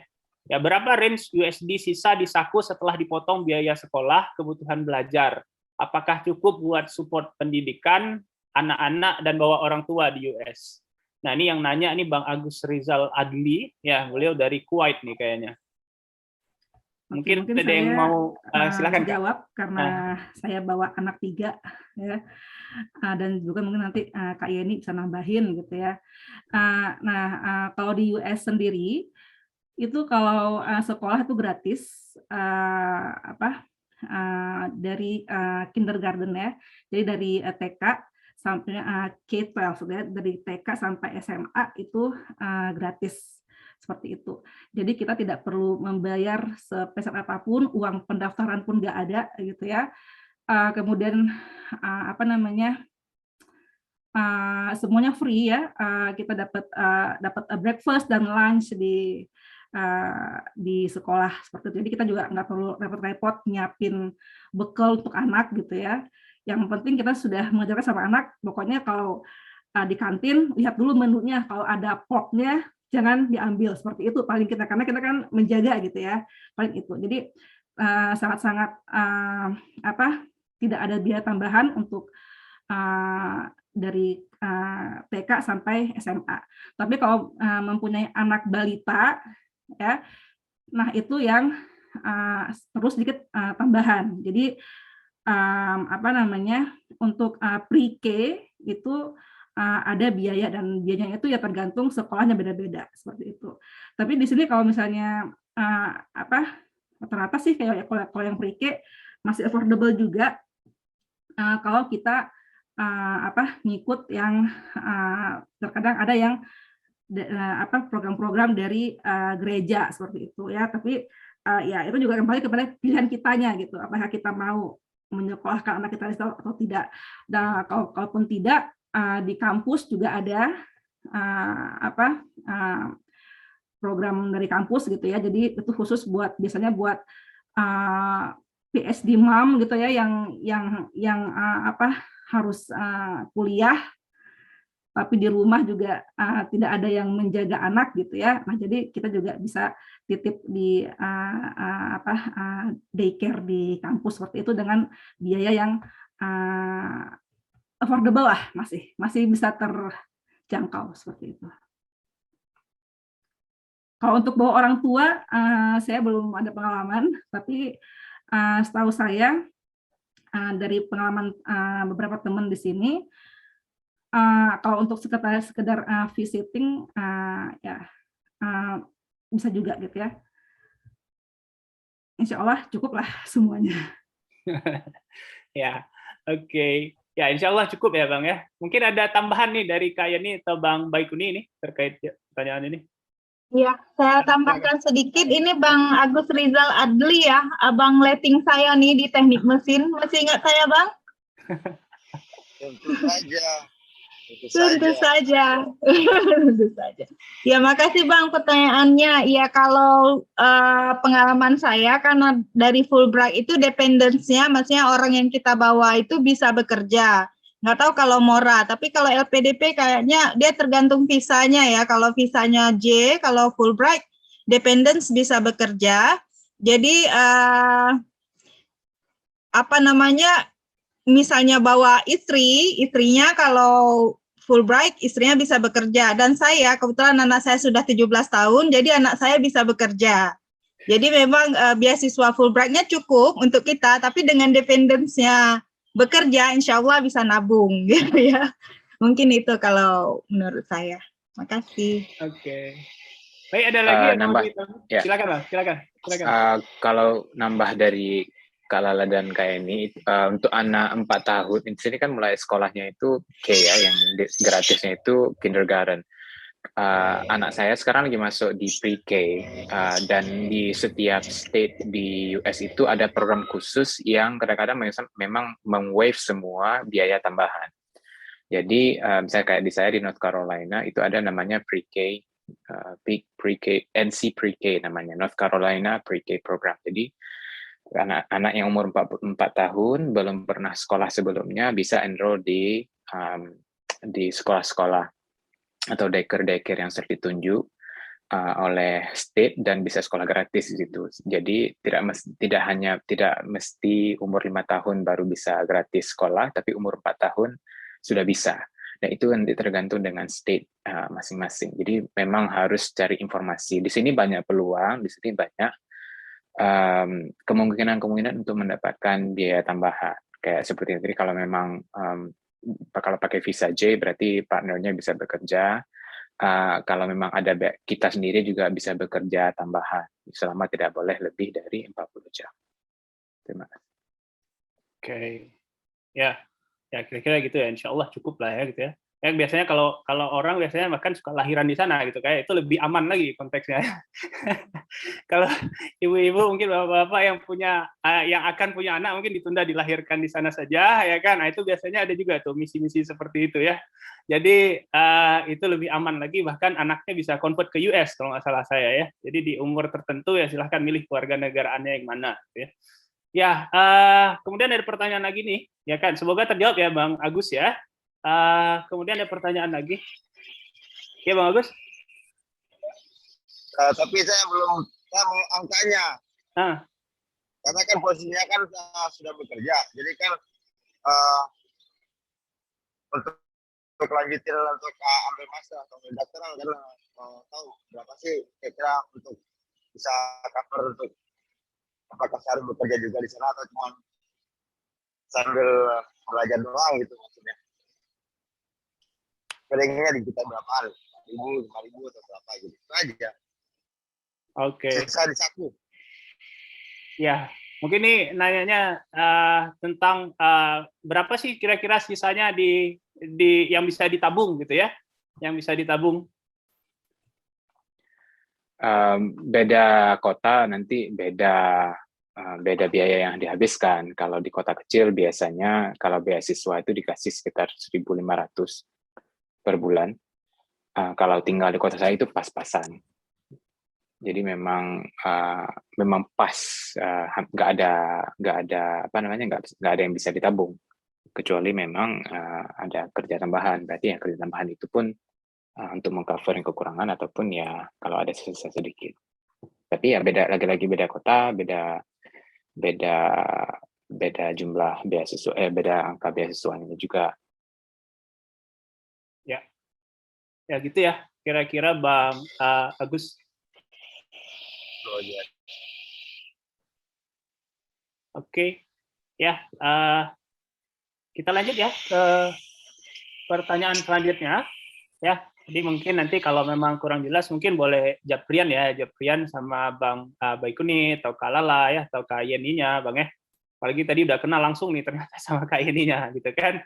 Nah, kemudian pertanyaan selanjutnya, ini mungkin dari yang PNS ya. Jadi ingin bertanya bagaimana kalau status sebagai pegawai negeri sipil?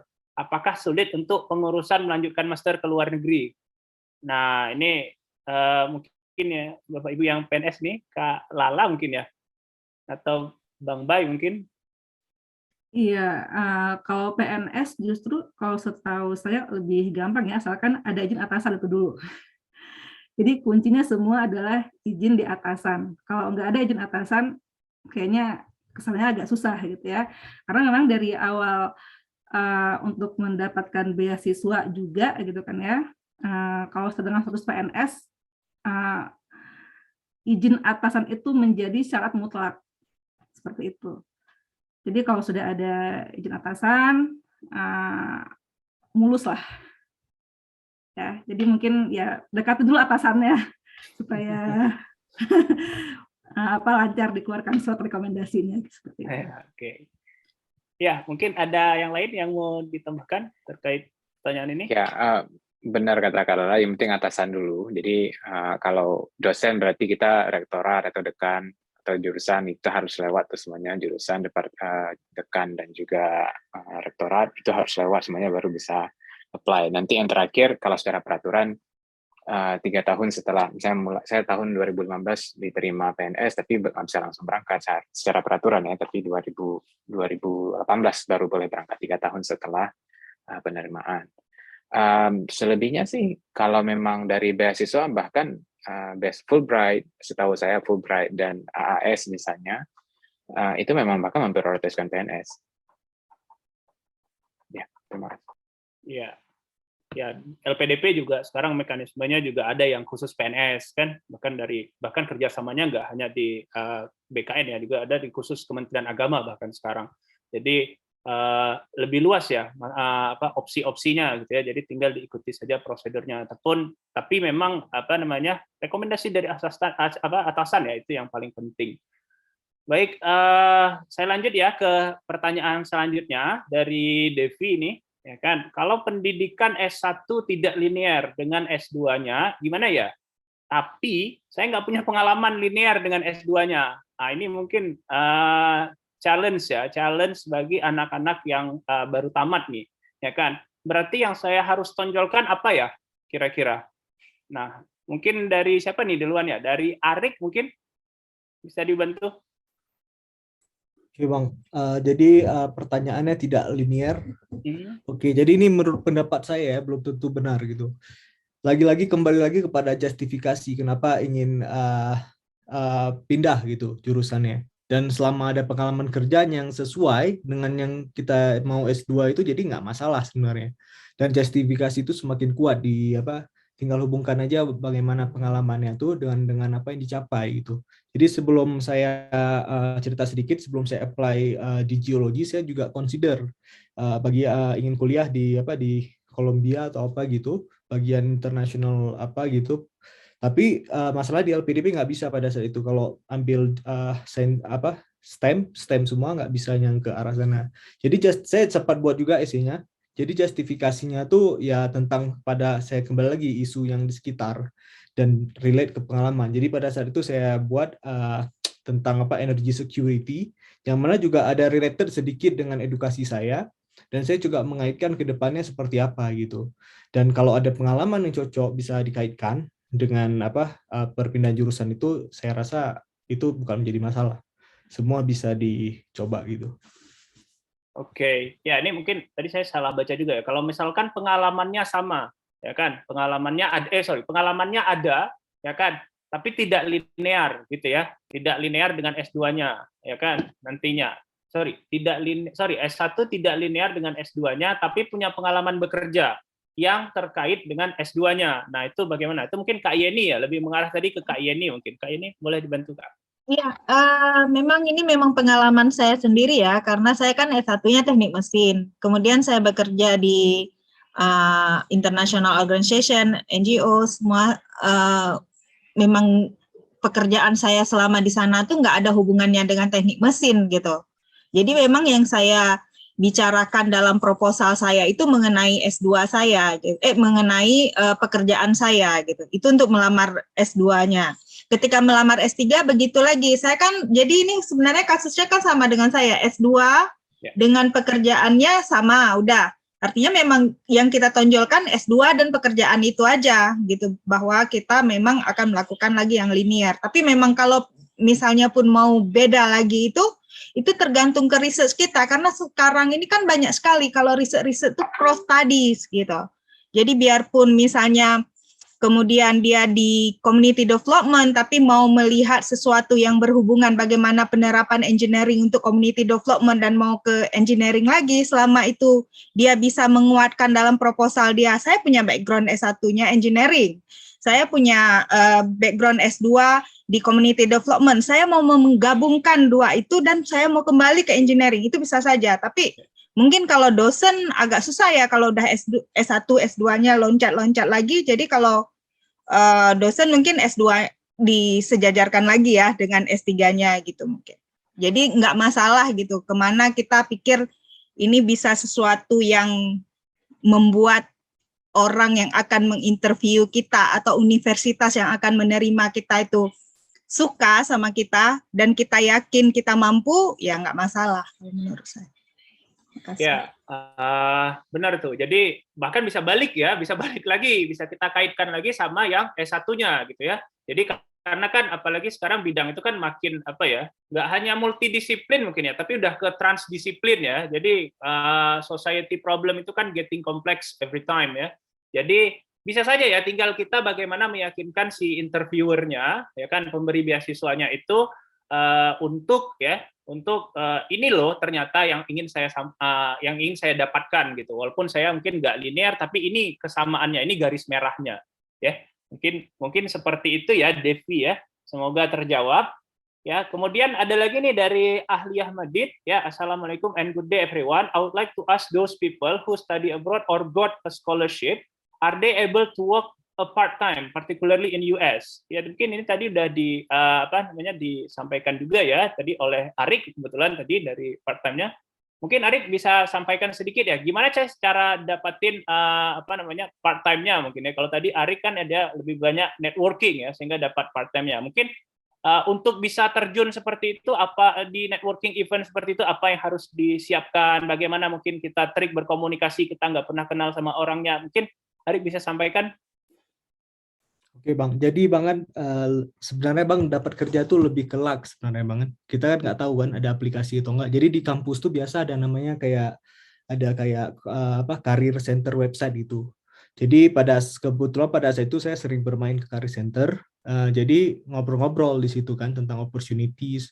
Jadi tiba-tiba ada satu employer yang mereka buka ada lowongan gitu, saya apply aja iseng-iseng gitu. Dan dapat, tapi yang penting adalah intinya gini, di US nih opportunity banyak. Jadi kalau untuk orang US sebenarnya untuk mengambil pekerjaan tertentu mereka pilih-pilih. Jadi mereka banyak syaratnya lah, pengennya daerah di sini walaupun gajinya besar. Tapi bagi orang itulah kesempatan yang international student gitu. Karena kita fokusnya kan pengalaman, training kan. Jadi kita nggak terlalu concern tentang salary gitu. Sebenarnya opportunity-nya itu besar, banyak gitu. Apalagi kalau sekarang tergantung tren ya. Kalau sekarang di mining engineering banyak sekali kayak energi transisi, banyak sekali peluang-peluang. Dan itu kita harus lihat juga kita punya linearity antara pekerjaan dan background. Dan kalau kuliah di sini kita tuh di Mines itu di Colorado School of Mines, jadi saya bisa ambil minor, jadi saya bisa coba-coba ke ekonomi gitu. Dan di sini juga di offer certificate. Jadi misalnya untuk tamat tuh ada 30 SKS. yang harus kita ambil. Jadi 15 KS ambil sertifikat di Petroleum Data Analytics gitu. Dan itu juga akan membuka peluang kita ke part-time yang lainnya. Makanya pada saat itu saya adjustment gitu. Saya mencocokkan dengan pasar di mana pelajaran-pelajaran apa yang bisa saya ambil, yang bisa mensupport saya untuk mendapatkan peluang itu. Dan itu biasanya juga related dengan riset kita. Jadi kalau company tertarik dan konsorsium biasanya, jadi mereka akan offer itu, jadi di summer ya terutama ya, karena summer kan biasa nggak ada kuliah, jadi mereka rata-rata internship atau part-time.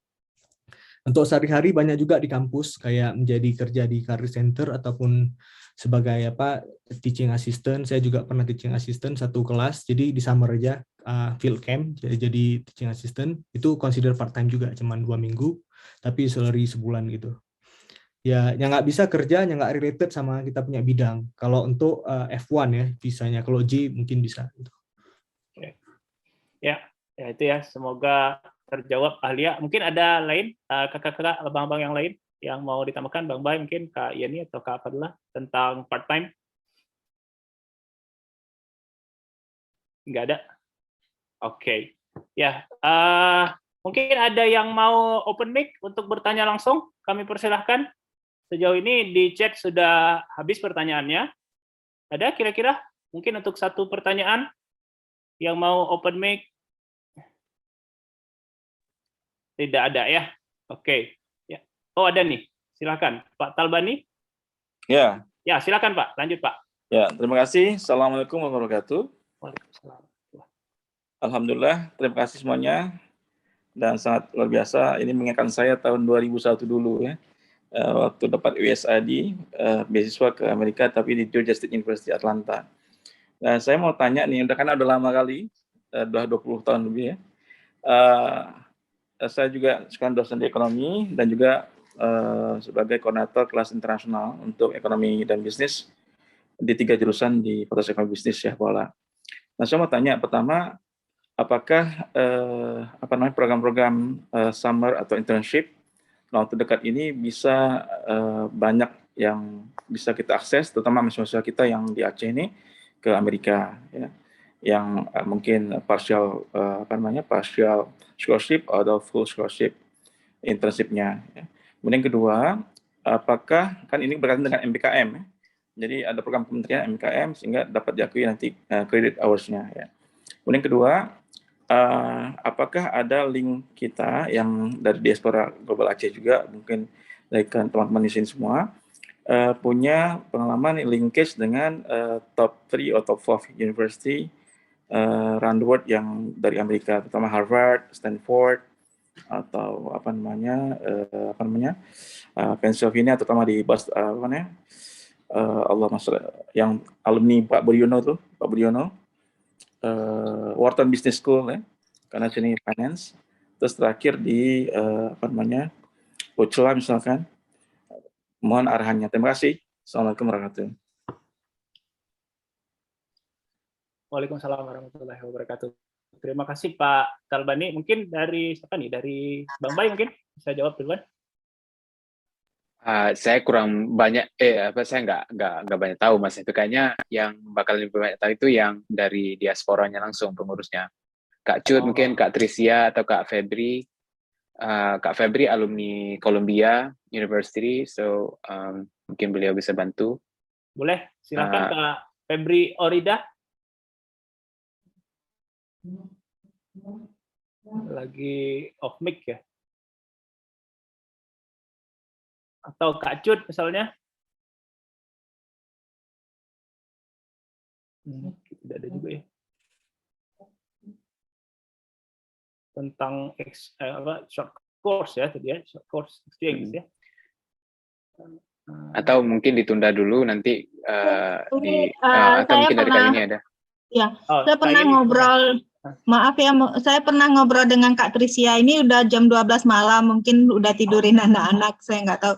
Jadi saya pernah ngobrol dengan Kak Trisia, memang Kak Trisia dulu pernah di Harvard, jadi Kak Trisia ada membangun kayak FLTA gitu, misalnya kerjasama antara Harvard dengan Fulbright gitu. Jadi kalau misalnya mau mengapply beasiswa FLTA gitu dari Fulbright, mungkin bisa linknya ke universitas-universitas tersebut. Mungkin seperti itu. Mungkin nanti kalau langsung menghubungi diasporanya, mungkin lebih banyak jawabannya. Karena saya itu sempat bertanya ke Kak Sia. Pernah diskusi dengan Kak Tricia. Terima kasih, Bu Yani. Mungkin tim dari Kak Cut ya, Kak Cut dari diaspora mungkin bisa share kontaknya nanti ya, atau sehingga bisa membantu menjawab pertanyaan dari Pak Talbani. So yeah, previously the previous question related from Ahliyah itu actually Ahliyah is a student, international student in OSK. She is from Philippines. So we answer the question in Indonesian. So she didn't know what actually we're speaking. So if I can clarify, so it's actually there are a lot of part-time opportunity, to study in US. So the main thing is that you need to prepare yourself, particularly in the related field you are studying. So try to find what markets want from you. So and then you can go to the CDC, Career Development Center, and then even you can work in the Career Development Center as well, and try to participate in the networking events, and be confident on the skills you would like to improve, instead of trying to find more salary somewhat like that. So hopefully answering the question.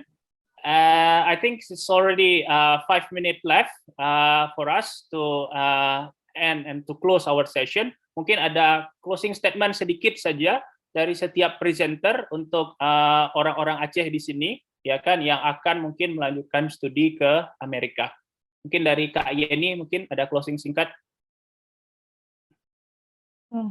Ya, mungkin dari saya tetap semangat ya siapapun, karena memang jangan pernah menyerah kalau misalnya pernah gagal, karena memang perjuangan untuk dapat beasiswa ini mungkin ada yang laki-lakian juga, kayak Bang Bay bilang seperti Arik bilang tadi seperti mendapatkan kerja juga, mendapatkan beasiswa ini, bahkan mungkin ada teman yang TOEFL-nya sudah sangat tinggi tapi bisa apply. Teman saya ada yang apply sampai kali ke-13 baru lulus. Jadi ya semangat gitu, jangan menyerah. Kalau memang kita punya mimpi, perjuangkan mimpinya. Mungkin itu. Terima kasih. Dari Arik mungkin?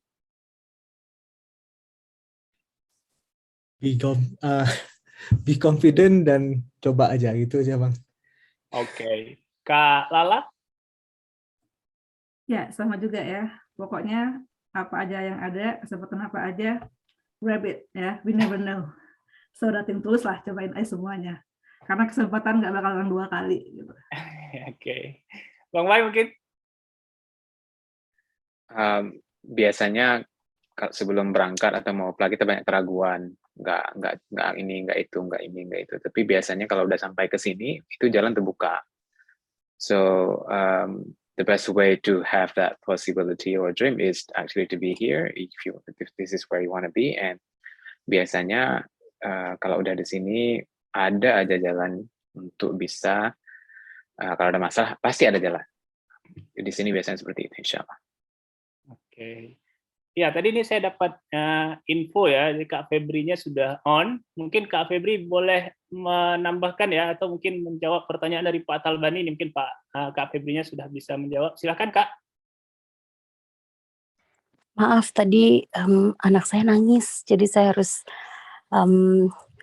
ke kamar sebentar. Jadi nggak dengar. Tadi pertanyaannya apa ya? Tadi pertanyaannya boleh diulang Pak Talbani? Sedikit. Ya, sedikit. Maaf nih. Amerika ya. Jadi satu pertanyaan tentang internship program, ada nggak yang sedang ada buka? Karena kita ada kelas internasional di Fakultas Bisnis, namun OIA juga ya. Jadi summer camp atau internship dan sebagainya, yang full scholarship atau partial scholarship.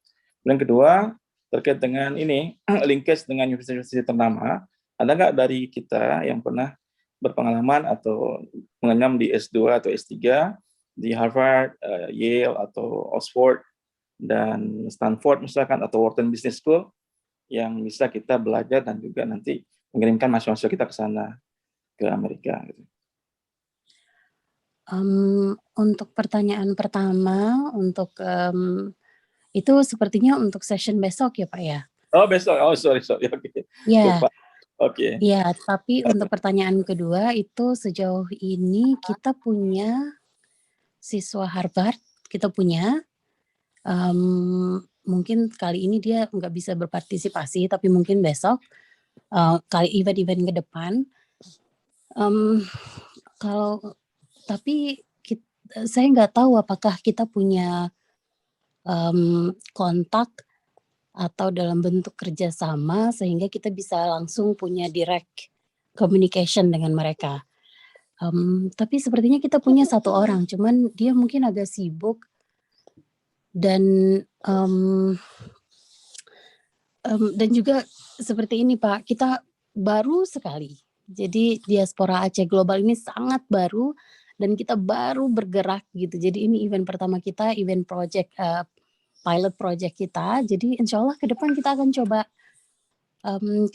ke arah situ gitu. Jadi untuk sekarang kita cuma bisa bantu kali ini siapa-siapa yang hadir di sini kalau sudah punya niat untuk apply ke scholarship di Amerika, kita bisa bantu untuk review esainya, kita bisa bantu untuk persiapkan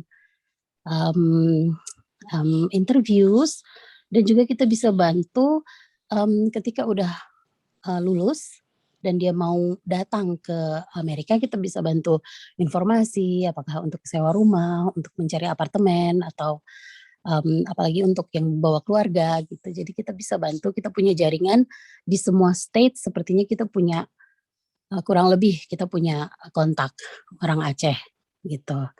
Jadi untuk sekarang kita baru mulai dan langkah pertama kita ya baru inilah Pak. Jadi mudah-mudahan lah insya Allah ke depan kita bisa bangun jaringan dengan Universitas Ivy League. Begitu. Oke. Terima kasih banyak Kak Febri. Tadi udah ini juga nih mohon maaf nih mengganggu rehatnya ya. Ya, oke. Terima kasih banyak. Semoga terjawab ya Pak Talbani ya. Jadi kita mantap. Ya, jadi kita di sini juga ada Education USA ya. Jadi tetanggaan itu dari USK itu dekat sekali Pak dengan ekonomi. Jadi mungkin boleh mampir ke Kak Lilis itu nanti. Kak Lilis juga hadir di sini, ya kan? Ya more or less ya mungkin kota Amerika yang ada di Aceh ya. Kalau tadi ada kota Aceh, ya, kampung Aceh yang ada di Amerika, sekarang kita punya kampung Amerika yang ada di Aceh, gitu ya. Baik, mungkin itu saja untuk hari ini ya. Saya selaku moderator ya kan, saya mengucapkan terima kasih banyak ya kepada para pemateri, ada Kak Yeni, ada Arik, ada Bang Bay, ada Kak Fadla tadi. Kemudian dari tim dari Diaspora Aceh Global, Kak Ciut, ada Kak Febri ya, ada Kak Trisia tadi juga, ya kan. Kemudian dari panitia ya, Pak Melizar, Dr. Melizar tadi, kemudian Kak Ria ya, Kak Rahmi, Kak Dini dan tim-tim lainnya. Kemudian kepada seluruh peserta yang sudah berhadir ya hari ini. Jadi meskipun puasa tidak menghalangi niat untuk belajar ya. Nah, terima kasih banyak ya. Semoga Allah memudahkan kita, ya, memudahkan niat-niat baik kita ya, sehingga kita bisa mengupgrade diri menjadi lebih baik ya. Ya, jadi terutama sekali bagi yang ingin studi lebih lanjut, ya kan. Nah, itu mungkin networknya sudah ada, sudah terjaring ya, sehingga bisa dimanfaatkan ya. Jadi OIA sudah membuka networknya, sudah membuka pintunya ya. Education USA sudah membuka pintunya. Tinggal kita sekarang jangan menunggu bola, menjemput bola ya. Tinggal kita motivasinya saja yang harus dikuatkan. Mungkin saya selaku moderator itu saja yang dapat saya sampaikan ya selama jalannya sesi ini. Saya mohon maaf ya apabila ada kesalahan. I really apologize for any mistake during this event. I would like to put my high appreciation to everyone that makes this event success until the end. So more or less that's all from me. Yeah, I end up this event by saying Alhamdulillah, billahi taufiq wal hidayah, wassalamualaikum warahmatullahi wabarakatuh.